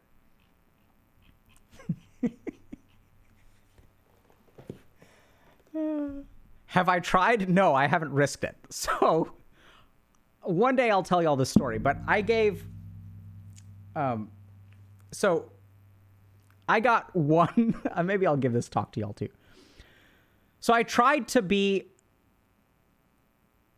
myself during one lecture when I was in residency. So you start teaching even when you're in residency. You teach medical students and stuff like that. And for my final project at the Massachusetts General Hospital and McLean Hospital and Harvard Medical School adult psychiatry residency training was entitled Wiener Demeanor, Demeanor in the Face of a Wiener, and was actually all about the differential diagnosis of patients who expose themselves in the hospital. And it was a great talk, to be honest. It was very scientific. It's like, okay, what are, like, if you see a penis in the hospital, what could be going on? Right? So like, do they have dementia? Are they like delirious? Are they perverts? Like, you know, is it some kind of fetishism? And of course, the feedback that I got, the talk was good. The feedback that I got is like, hey man, like what the fuck is this? Actually a talk that I gave. So I was graduating, right? So I was like, I'm gonna do what I feel like. And then one person was even like, even if you gave it like a more professional name, right? So it's a good thing to think about. Because what happens when you see a penis in the hospital is like, you don't think straight, right? Because you're like, you get mad at the person, like the nurse is on the floor and like this is like the surgical ICU or something like that. And like people like, hey, like what's going on here? Right? But if you see like genitals in the hospital, like there's a differential diagnosis for that. We shouldn't just judge it. It's not like the person is a pervert. Maybe they're psychotic. Maybe they're delirious. There are actually like good things to evaluate. There's like a medical evaluation for wiener demeanor. The demeanor in the face of a wiener. And so the talk was also about how people in the hospital respond. So like what happens to medical staff when they're confronted with genitals. And so it's a good talk. It's actually like a really important thing to understand, right? Because it tends to like, people don't think straight. And so, but they were like, dude, you could have just said, you know, differential diagnosis of genital exposure in the hospital. Wiener demeanor. Differential diagnosis of genital exposure in the hospital. That would have been fine. But you couldn't, wiener demeanor, demeanor in the face of the wiener? What the hell is that? So I got some, you know, not positive feedback about that, which is fair. I think I learned a lot that day. Maybe one day I'll give y'all the talk, but some lore. My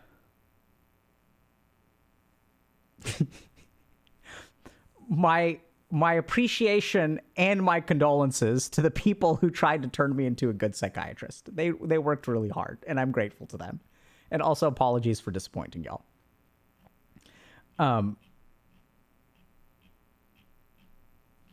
Okay, no, but we got it. Okay, so as much as I want to meme with y'all, we can actually help human beings.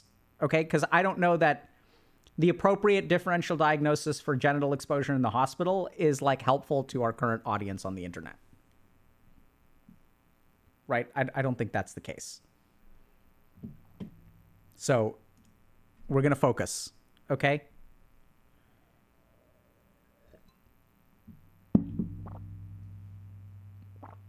Okay.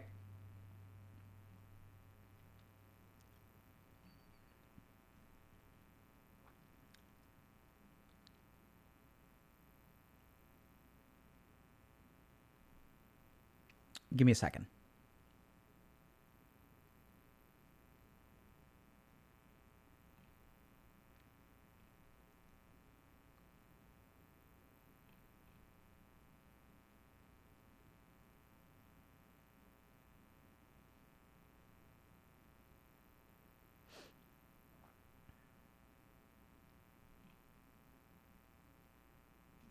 Okay.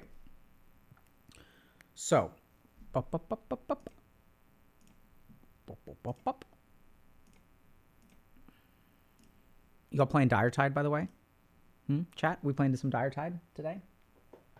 All right, we've got 22 minutes before Ask a Coach starts, so we're going to have to speed run this, okay? So we're going to talk a little bit about burnout today, but we're going to take a slightly different angle. So most of the time, when we think about burnout, we think about toxic workplaces. And especially if you spend time on Twitter or the internet or whatever, we see there's like this huge anti-work movement. And we certainly know that there are a lot of toxic workplaces. But generally speaking, if you spend time on the internet, what you'll kind of conclude is that burnout is the fault of the workplace. And this is a very, very dangerous assumption, because if you actually look at research, what we sort of have discovered about burnout is that burnout is a relational problem. So it's not the work's fault and it's not the person's fault, but it's actually the intersection of a person in a workplace that is the most common cause for burnout. Now, we're not saying that toxic places don't exist and that it's 50-50 in all situations. The challenge is that if we assume that if the employer blames the employee for burnout or the employee blames the employer for burnout, we could be missing a very, very important component to what is actually causing burnout. And that's exactly what we see tends to happen in like workplaces. So what'll happen is employers will say, oh my God, like my employees are burnt out. Let them fix it. Okay, let's like support them with burnout. So here's what we're going to do. We're going to get everyone a subscription to a mindfulness app. And if we do these like wellness trainings and stress management trainings, and you've got to go through this like 2-hour training that HR put together on the weekend, right? Like, because you can't do it during the work week. And if we give you a mindfulness app, then that'll fix the burnout. So what the employer is kind of doing in that moment is they're shifting the responsibility to the employee. They're saying the reason you're burnt out is because you're not managing your stress well enough. We're not going to change anything about the way that we schedule things or, you know, your workflow or like the scope creep that you deal with or the fact that we've reduced our workforce by 20% and we expect you all to work 84 hours a week now. So like, we're not going to deal with any of that. We're not going to accept any responsibility. We're going to shunt the responsibility of burnout to you. The interesting thing is that employees actually also do the same thing, where employees will kind of be, I'm burnt out and it's the workplace's fault. And so this is where like a lot of people will say, but there are really toxic workplaces. And I completely agree. Some are super, super toxic. But a lot of the employees that we've kind of worked with, and at this point in career coaching, we worked with over 200 people. And when we've collected data from those people, what we've really discovered is something that matches the research, which is that there are internal contributions to burnout. And when, as an employee, you just blame your employer for all of the burnout you're feeling, what we've really found is that even if you assume that that's true, it's not even a winning strategy. Because if I blame my employer for burnout, what kind of change can I expect? What we've actually found is that the most effective way to deal with burnout is to acknowledge what are my contributions to burnout, because those are things that I can control. And once I acknowledge what my contributions are, I can actually offer more targeted, smaller feedback to my employer, which they are actually more responsive to, right? So if I say I'm burnt out because y'all are doing everything wrong, they're not going to change. But if I say, hey, here are the 3 things that I'm going to work on to reduce my burnout, here are the 2 things that I'd really appreciate it if y'all could help me with, or y'all could really address. This is what I think is your stuff. This is what's my stuff. And when people take that kind of approach, we actually see far better outcomes. So what we're going to dive into now is a little bit of what I kind of consider 5 very common internal things that lead to burnout. The other thing that I kind of want to talk about is that oftentimes people will be chronically burnt out. And so what that sort of means is I'm burnt out in job 1, I go to job 2 because I think the grass is greener on the other side. So as I go to job 2, I find that within a little while, I'm burnt out. I go to job 3, I'm burnt out. I go to job 4, I'm burnt out. And then I say the industry is burnout prone, right? We actually did a really awesome interview with a developer that y'all can find on, I think, YouTube, where we sort of explored this problem. And what we sort of see in chronic burnout is that there is an individual contribution to that burnout. And what I'd love to do is share that with you, because with all the polarizing nature of the internet, we don't sort of get content around like subtle contributions to burnout that are internal. Like that's not what spreads, right? What spreads is like clips of incredibly toxic bosses, which then give us this impression that the whole world is toxic and all bosses are bad. That simply isn't the case, though. So now what I'd love to do is share with y'all 5 really common causes of burnout that actually are internal that you can work on, okay? So let's dive in. So cause number 1, really, really common, is compensating for feelings of inadequacy. So a lot of us are insecure. Some of us have this imposter syndrome where we feel like we don't actually belong there. And so what we see with imposter syndrome is the more successful you are, the more likely you are to feel imposter syndrome. So I'm going to run this through with y'all real quick, okay? So if I don't think that I deserve my job, if I feel inadequate, if I feel like I'm not doing a good job at work, what's going to happen to my effort? What tends to happen to most people is that they actually double down on effort. If I'm not doing a good job and I don't belong here, in order to succeed or survive and not get fired, I need to work twice as hard. I need to do the extra things. I need to volunteer for additional opportunities because since I don't really belong here, I really need to knock it out of the park before people realize that I don't really belong here. And that is so scary. So what we tend to see is that feelings of inadequacy lead to a compensatory increase in effort. And that compensatory increase in effort may not actually be necessary because, and we'll get to this in a second, because you may not actually be inadequate. Remember that there's a feeling of inadequacy which can be emotional or based on your sense of identity, or it could be due to some kind of anxiety, which may not actually be mirrored in the real world. And so when we've worked with our career coaching clients, what we've discovered is we'll ask them questions like, okay, do you feel like you're doing a bad job at work? And they'll say yes. And then we'll ask them the question, how do you know? Well, I can tell. Well, other people do better than I do. And then we'll ask them the question, in your performance review or feedback, what did they say? Well, they said I did some things well and I need to work on some stuff. And I'm like, okay, does that mean that you don't belong there? Well, like, no, it doesn't. Not in the performance review, but I can tell. I can tell. And so the more that you tunnel down, I would really encourage you to ask these questions to yourself. And the first is, do you feel like an imposter at work? Second thing is, do you feel like your work is inadequate? And the third thing that's really, really important is, what is the actual formal feedback that you receive from your workplace? Do your coworkers complain that you do a bad job? Does your direct report tell you, hey, this work is really not up to par? What is actually in the substance of your performance review? And there too, you've got to be really careful because you want to be careful not to bias yourself towards the negative. Because when we feel inadequate towards ourselves, what we tend to do is we'll actually zoom in on the 2 things that we got wrong instead of the 8 things that we did well, which we'll kind of get to in a second. So the first cause of internal burnout is actually a feeling of an inadequacy, which leads to a compensatory increase of unnecessary effort and leads to burnout. Number 2, so this is also really common, where we worked with a lot of people who will fail to advocate for themselves and then feel really resentful. So why are you burnt out at the workplace? Well, because I don't get recognized for all the effort I put in. I go the extra mile, but I don't get promoted. I don't get a raise. I feel really resentful that I'm putting in all of this work and no one seems to notice. So then the question that we kind of ask is like, okay, well, so then how do other people know that you're putting in work? And what we tend to find is that there are a lot of people who don't actually vocalize their contribution. They kind of feel internally like they feel embarrassed to showcase their accomplishments. They feel like it's bragging to tell people how awesome of a job you're doing, right? So like these kinds of things actually like keep them silent. And so what they actually end up doing is that they don't advocate for themselves. They don't sort of point out to other people that, hey, I'm actually going above and beyond, because they feel like it's bragging.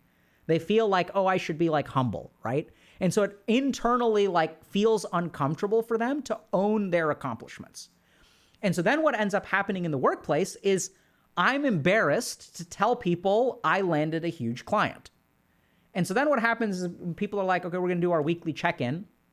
And then like, okay, so, like we're working on this project and I'm not really advocating for myself. And then other people are saying, hey, by the way, I signed this client. Someone else is saying I signed this client. And the boss is like, hey, the two of y'all, great job. And so I signed a client too, but like, I don't want to steal their thunder. It feels like I'm being competitive. I'm trying to one-up them. I feel kind of embarrassed. And that embarrassment will manifest with these kinds of thoughts. Oh, it'll feel like one-upmanship, if you kind of say what you did. And so we'll also see other kind of manifestations of this where people will feel like other people are stealing their credit. Oh, this person's stealing my credit. And the more that we tunnel down into that, what we actually see is sometimes there's a failure of advocacy for your own accomplishments. And it's not that someone else is stealing your credit. It's that there's a group project where one person says, yeah, we signed this client. And then instead of saying anything, instead of saying, yeah, it was really hard, but we really persisted. They had these concerns with our company, but like we went into a meeting and we really like sold them on the company. Instead of saying something like that, you just stay silent. And when you stay silent, it appears that this person has stolen your credit, whereas really what you're not doing is advocating for yourself. And so that kind of fixing that sort of involves recognizing your internal hesitations to advocate for yourself. And until you start advocating for yourself, you're going to wind up feeling resentful. If you feel resentful, you're going to feel burnt out. So the third thing, in a nutshell, is having a big ego. So this is something that unfortunately we've seen a lot, which is that burnout correlates with like the size of your ego. And you may say, well, hold on a second, how on earth can that be? So what we tend to find is that when people have big egos, there's a particular pattern that we're going to zero in on today, which is that when they receive feedback, they actually don't incorporate that feedback because of ego. So I'll give you all an example. So let's say 3 people are up for promotion, okay? Or they're competing for a promotion, right? So we're going to promote one of these 3 people to a manager. And then I end up not getting the promotion. And so then what happens? Someone else gets a promotion. And then I walk away and I say to myself, man, this workplace is so political. Everything is politics. It's not about the quality of your work. It's all about like playing golf with the boss. And when you make a statement like that, that's sort of an egotistical statement. The more we tunnel down into that, you're like, wait, hold on a second. How is that an egotistical statement? So what we tend to find, if you really look at the psychology of it, is when I get passed up for promotion, I feel hurt. In order to devalue the hurt that I feel and feel like, I don't want to feel like this person actually did a better job, right? So if my ego takes over, what am I going to do? I'm going to devalue their accomplishment by saying they're better at playing politics than I am. So it's actually an egotistical statement. Now, I'm not saying that there aren't political work environments and that politics don't matter in the workplace. But what I'm saying is that when people have big egos, essentially what they do is make excuses for themselves, right? And we can't really determine right now whether, politics happen in the workplace, but you've got to be really careful here. Because the second that you attribute your failure to get promoted as politics, what does that do to the next attempt? How do you incorporate that feedback? So if I didn't get promoted, and the reason for that is because people play politics, do I actually critically look at my work output and improve the kind of work that I do? Of course not, right? Because if it's politics, then the quality of the work isn't the problem. And if I don't think the quality of the work isn't the problem, I'm not going to improve the quality of the work. And if I don't improve the quality of the work, what's going to happen? I'm going to get passed over for promotion again. And as I get passed over for promotion again, then I'm going to think, oh my God, it's politics. And then I'm not going to look at the quality of my work, and it's going to happen again and again and again. Then I'm going to feel more and more resentful. I'm going to feel more and more burnt out. I'm going to feel like I've been at this company for 5 years and they have not recognized the quality of my work. And everyone plays politics. I hate it. I hate it. I hate it. I hate it. And then I'm going to go post on the internet where I share a cognitively biased view of my workplace, and everyone else who feels the same way and has dealt with political work environments is going to upvote me through the roof. And then I'm going to feel validated. But do I ever critically look at the quality of my work? Absolutely not. So you need to be super careful. And this is kind of what we found in career coaching, is that once we help people understand their ego, it's not that politics aren't at play. It's that maybe it's 50% politics, but 50% is actually like the work that you could improve. There are things to improve. And so having a big ego and not accepting responsibility for your failings within the workplace is going to lead to burnout and actually keep you from getting promoted, raised, etc. Okay? Another big cause for burnout is actually using comparison as a basis of the work that you do. So sometimes what happens in workplaces is that instead of sort of like focusing on our task, we'll look around and see what everyone else is doing. So we'll see like, oh my God, this person is going out and making sales. This person their presentations are really fantastic. This person is preparing like research briefs for the rest of the team. And you kind of look around at everyone else and you kind of say like, wow, this person is doing this person is doing this person is this. I'm not doing any of that stuff. And what tends to happen when we start to make comparisons in the workplace is we don't really make fair comparisons. What we sort of do is create this Frankenstein's monster of comparison. And the standard that we hold ourselves to is not a one-to-one comparison with someone else in the workplace. It's, I need to do sales like this person. I need to do research like this person. I need to make presentations like this person. I need to be this good at golf like this person.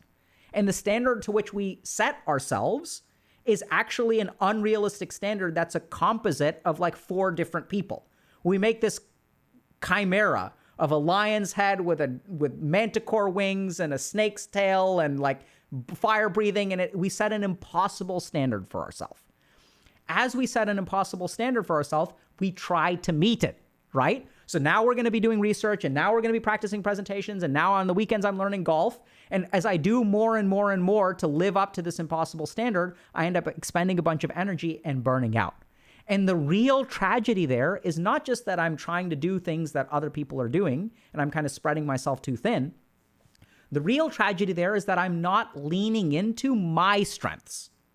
So I may be good at something. I may be really awesome at data analysis, coding, and building Excel spreadsheets. But instead of making that contribution, I'm trying to be what everyone else is. So instead of my effort being amplified by my strengths, I spread my effort around and it ends up actually getting cut in half because those aren't my natural strengths. And so what we tend to see is that people in the workplace who make lots of comparisons, feel inadequate, and try to monkey see, monkey do, actually don't do as well. They expend a lot more effort for a lot less gain. The last thing that we're going to talk about that actually leads to burnout is a failure to acknowledge your own wins or accomplishments. So this isn't just it's a little bit similar to failing to advocate for yourself, but this is almost internal. So there's research that shows that people who have imposter syndrome, for example, will discredit their own wins. So this isn't just about advocacy. This is about in your mind. So what we tend to find is that there's a group of people who burn out, but they have a couple of interesting cognitive internal features. The first is that they're uncomfortable with compliments. So what they tend to do is like when people sort of say like, hey, really good job on this, like you really knocked it out of the park, what they'll say vocally as well as in their own mind is, oh, it's like not actually that big of a deal. Like it felt easy for me because I'm a natural at it. So I don't actually deserve that praise. So what they'll actually do is devalue what they do in the workplace because it felt easy to them, because they're actually naturally talented at it. And instead of accepting it as something that, okay, I made this contribution in the workplace, I deserve some credit, they'll actually devalue it. What we'll also see in these kinds of people is that they'll attribute their successes to luck, and they'll attribute the successes of other people to hard work. So even if I do get promoted, I didn't get promoted because I did awesome. I got promoted because I got lucky. I got promoted because the 2 other people who were really good competitors of mine, one of them got promoted and one of them left for a different job. And the only reason I got promoted is because I'm lucky.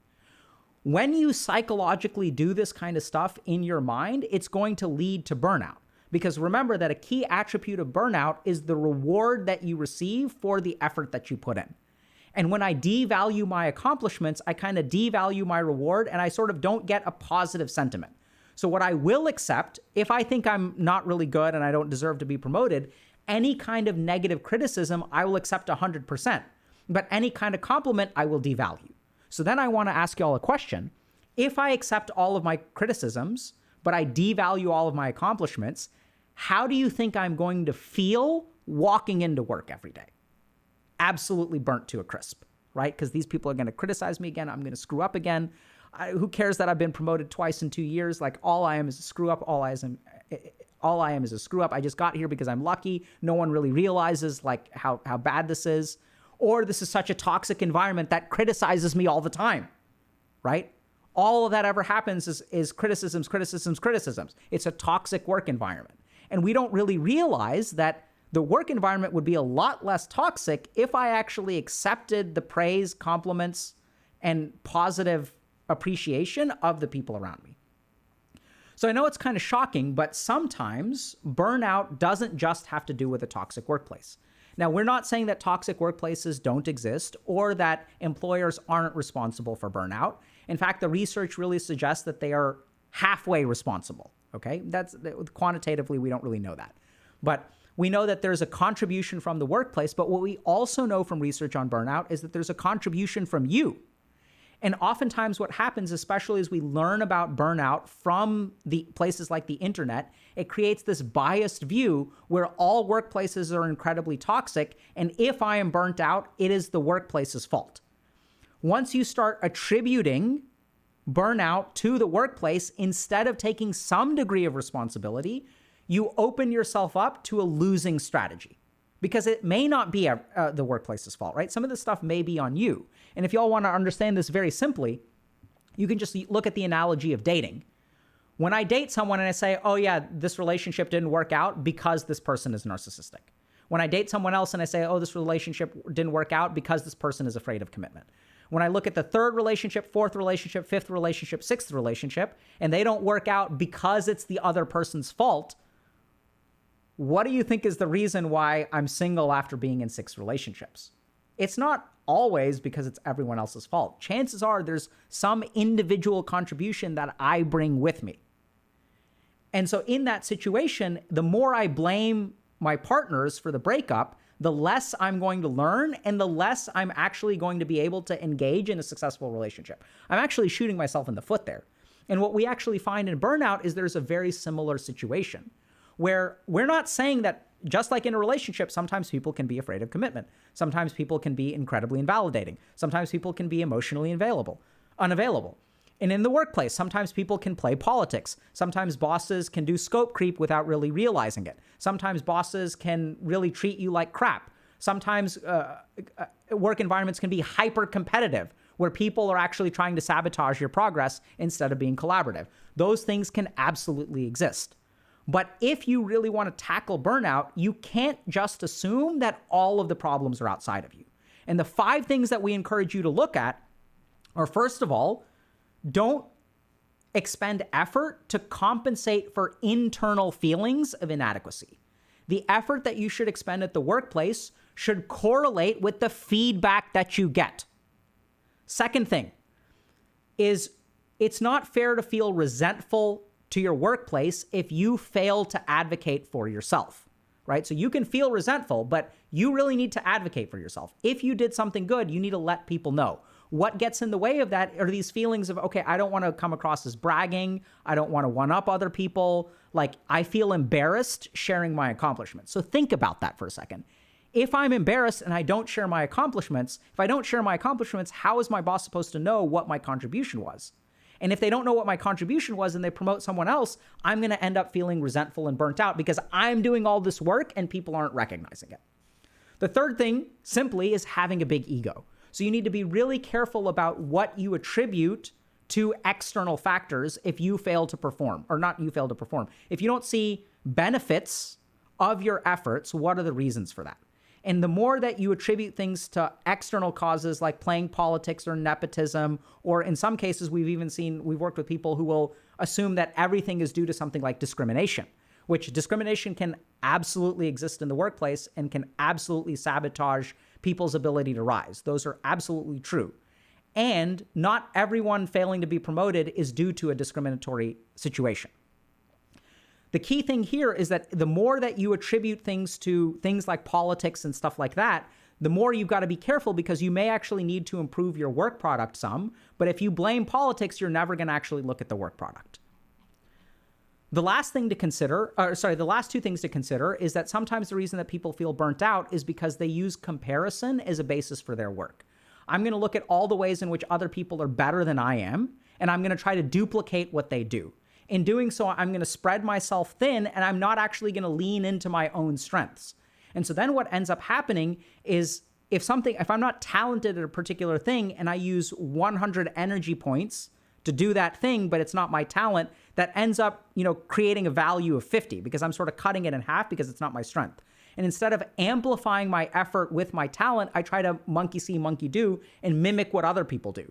But if that's actually their natural strength and I try to duplicate it, I may fall short of what they do. So what ends up happening when we use comparison as a basis of the effort that we put in is we actually lose sight of our own strengths. And instead, what we need to really be doing is leaning into those strengths.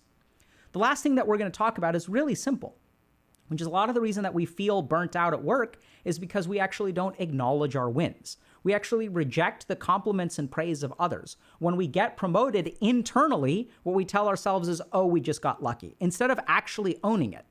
And when we fail to acknowledge our wins, oftentimes what we'll also do is we'll acknowledge the criticisms, right? We won't knock out the criticisms. And so then what we have is this imbalance at work where we accept the criticisms, but we knock out the compliments, which is going to end up feeling like a really, really toxic work environment. So the truth of the matter is that burnout is actually an intersection between internal things and external things. And we're not saying that your workplace shouldn't take more responsibility for your burnout. But what we're saying is what we've seen as really a winning strategy is for you to accept responsibility for a portion of the burnout, work on some internal things, and that'll actually clarify for you what the workplace is truly responsible for. And once you work on yourself, then you can advocate in sort of a healthy and targeted way in your workplace for them to change particular things. And the more targeted you are, the more niche you are, and the more that your workplace sees the effort that you're putting in to do your part, the more likely they are to actually respond and do their part. Questions?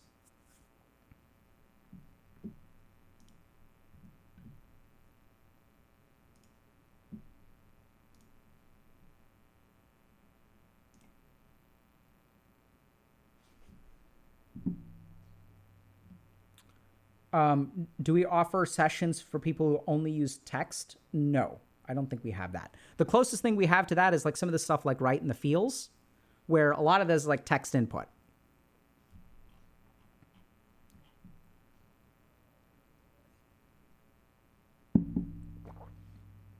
I've been taking notes nonstop past 25 minutes. Awesome. Good job.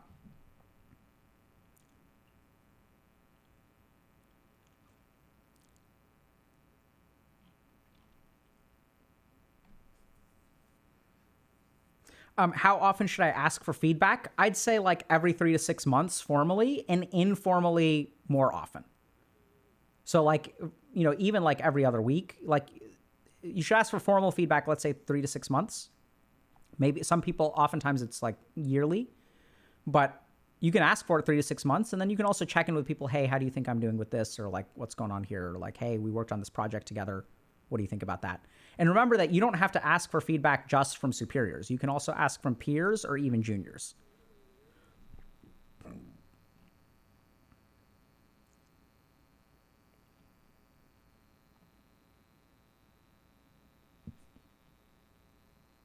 Yeah, we've got a huge Discord with like 70,000 people in it.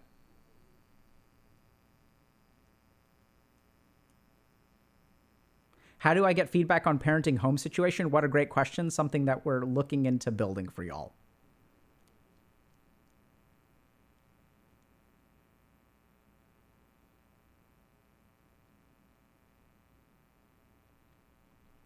So this is a great question. Okay. And then we're gonna hop on to Ask a Coach in a minute.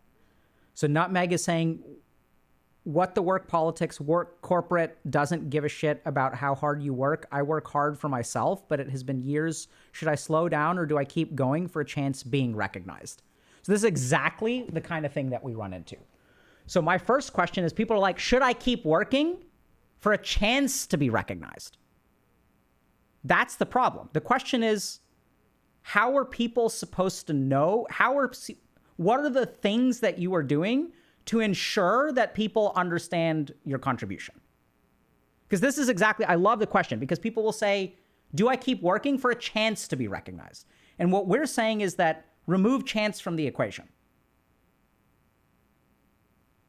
Right? So how do people know what your contributions are? And what we oftentimes find is people are like, I don't know, like they just should know, right? Like they see the sales numbers they get a tabulated Excel spreadsheet that has my sales numbers. So they should know. And this is where I want you to think about it from the boss's perspective. So if they're like, they've got 10 people reporting them, they get 10 Excel spreadsheets once a quarter. If you got 10 Excel spreadsheets once a quarter, would you spend time looking through all those Excel spreadsheets? So there's a certain art to letting people know what your contribution is. And when corporate doesn't give a crap, so then the next question to ask, so there's like a second piece here, is they don't give a crap about the hard work that you do. So another big thing that people don't realize is what kind of hard work do they give a crap about? And is the kind of hard work they give a crap about the same kind of hard work that you do? This is something that can be mind-blowing for so many people because you're working really hard, but is it actually what the company cares about? And how does the company know what your work output is? And a lot of people will default to, of course, I'm doing exactly what the company wants. Of course, I'm letting my things be known. And this is why what we've actually found is like in a coaching relationship, we'll really challenge and press that, right? You're reflexively, of course, you're going to say, yeah, I'm doing everything great. But to really be critical, sometimes you need an external person to challenge you and say like, okay, like, what's your company's mission statement? Show it to me. What does your boss mention in performance reviews? What is your boss measured on? There's all kinds of nuances here about the workplace that people don't really like critically think about and calculate. So I'm not blaming this person because at the end of the day, sometimes, not sometimes, maybe even often, let's say 50% of the time, corporate doesn't actually care about how hard you work and the promotion process is somewhat orangey or political. We're not saying it doesn't happen. The challenge is how do you know which camp you fall into? And the truth of the matter is it's probably multifactorial, where some of it is like you're spending effort that the company doesn't care about, and you can realign your efforts some. Is that going to get you promoted? Not exactly. Some of it is probably you're not advocating for yourself or your company doesn't know the effort that you're putting in. And some of it is probably your company doesn't care. So remember, these are not one-to-one correlations. It's not like if you fix one thing, you're going to get promoted. The truth of the matter is it's multifactorial. It's 33% of each. And so you have to optimize all three of those things. And what we tend to find is that when you optimize the stuff that is in your control, if the company still doesn't give you what you want, that's when you should consider looking for another job.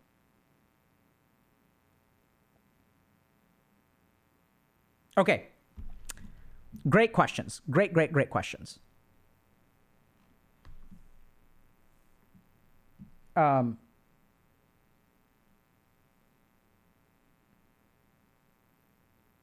Okay, so this is great, right? So what if I am recognized, but their expectations of me are exhausting and I am afraid of disappointing them, so I overwork? That's exactly what we're talking about, Joanna. So the reason you're overworking is out of fear of disappointment. That's going to lead to burnout. Their expectations of you are exhausting. So that's where you need to have a conversation about what their expectations of you are. Because I know this is weird, but I'm sure you all can understand this. In a relationship with two people, one person can think this other person expects this of me, and the other person may not expect that of them. Sometimes we're not 100% perfect with our understanding of other people's expectations. We're just not. And so you need to have a conversation about what are those expectations. And this is exactly what we're talking about. This is bread and butter, pure gold for burnout. Because what are their actual expectations? And what are your perceived expectations? If their perceived expectations are too high, if you overwork, can you even meet them? And if you can't meet them through overworking, why bother overworking if you're just going to disappoint them anyway? And if you are going to overwork to meet them, how are you going to communicate with them? Hey, what you're asking me is 80 hours of work a week.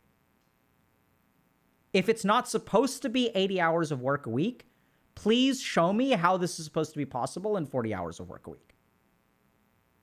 And if you're not able to show me how it's 40 hours of work a week and it is 80 hours of work a week, I want to understand if I work 80 hours a week and meet these expectations, what can I expect in return? Have a conversation with them. Lay it out. Because there are some times where you should go above and beyond, but you should be very clear about what you're going to get if you go above and beyond. And then even if you go above and beyond, and even if they're honest with you and they say like, we can't guarantee you a promotion, but we'd really appreciate it. And like, you know, like we're looking for people who are willing to do this for reasons A, B, and C. And then you can give it some amount of time. It doesn't have to necessarily be quid pro quo. And that also depends on the relationship that you have with people. Because like sometimes like, you know, like sometimes things evolve and change over time. Right? So like, I'm just trying to think of like an example. So I was like working with people who are, you know, so I've done a lot of work with like startups. And sometimes what happens with startups is, you know, like at the very beginning, like we're not sure exactly what the equity split is, but we decide that, okay, we need some amount of financial modeling. And so you'll go to someone who knows some amount of financial modeling. You're like, hey, I'm thinking about starting this company. Like, can you help me out with some financial modeling? And then you ask like, okay, like what can you pay me? And they're like, we can't pay you anything. And you're like, okay, what am I going to get for doing this? And they're like, we're not sure yet. And even then, I've been in this situation where I've helped people out with like essentially no compensation. But then the next conversation is, okay, if you want me to continue doing this, like I've demonstrated my value to you. And then like I need to understand what I'm getting if I continue to invest this time. So there are ways to have those conversations. Okay, let's hop on over to Discord. Because we've got, yeah, let's hop on over to Discord because I think our Ask a Coach event is live as we speak. So let's go.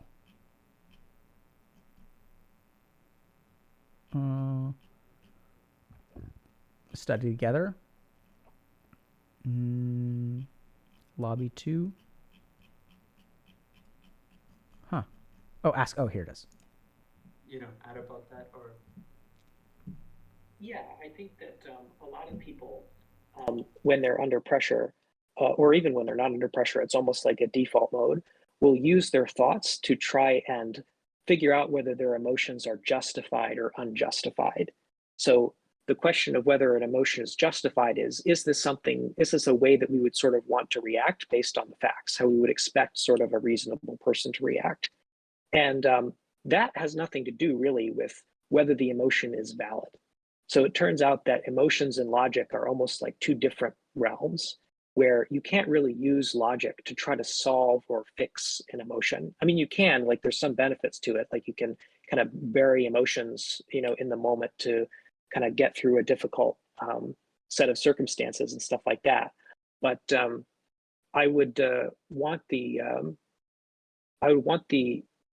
logic to sort of take a back seat to the feelings at first.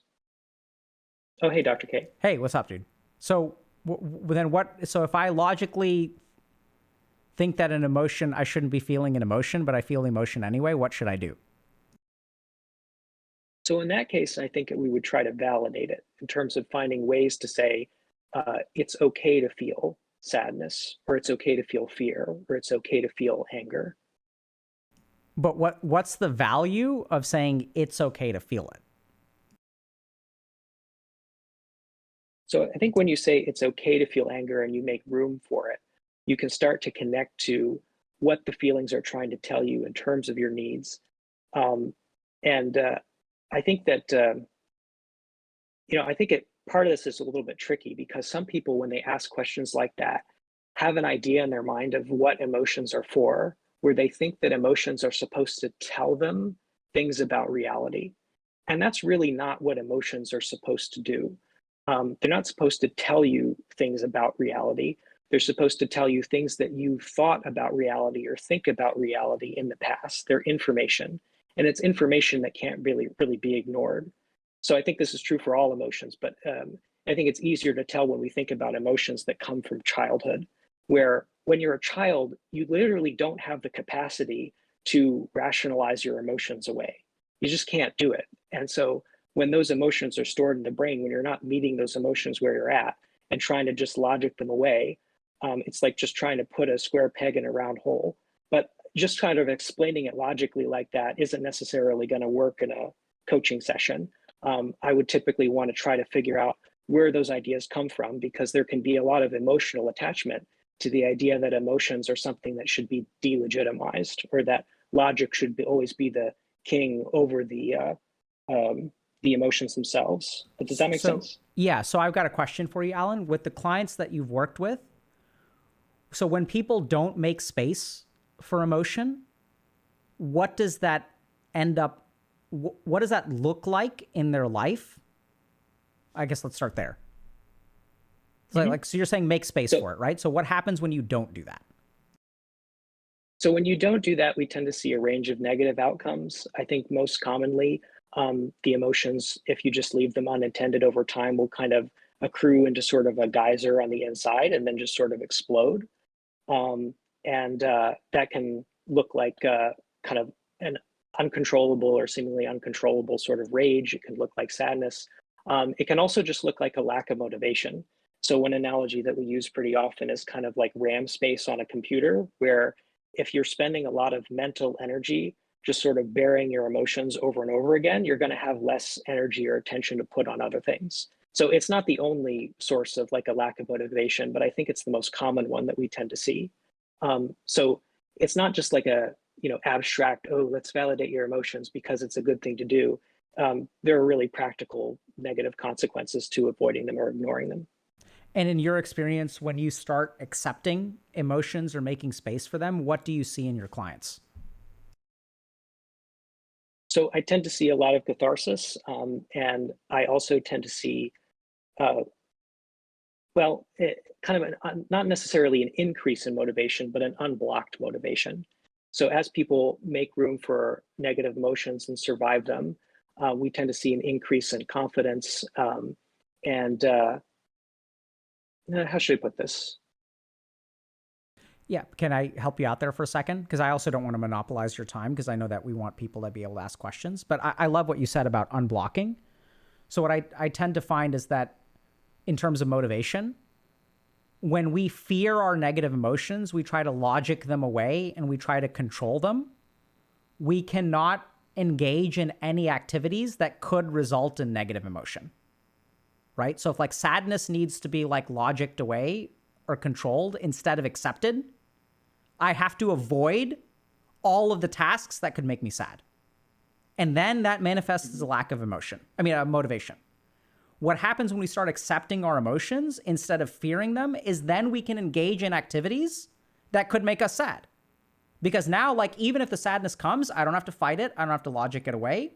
It can come and I know I can deal with it. I can accept it. I can let it wash through me, pass through me, and NBD. And that allows people to actually take chances in life. Yeah, I appreciate you coming on stage, because I think part of what I might be doing is sort of overcorrecting, because when I try to put it that way in the context of a coaching session, it tends to stimulate a lot of resistance in clients. It seems like very hard to believe that these emotions, these kind of things that can make us feel so vulnerable, particularly sadness, could be in any way tied to something that's useful.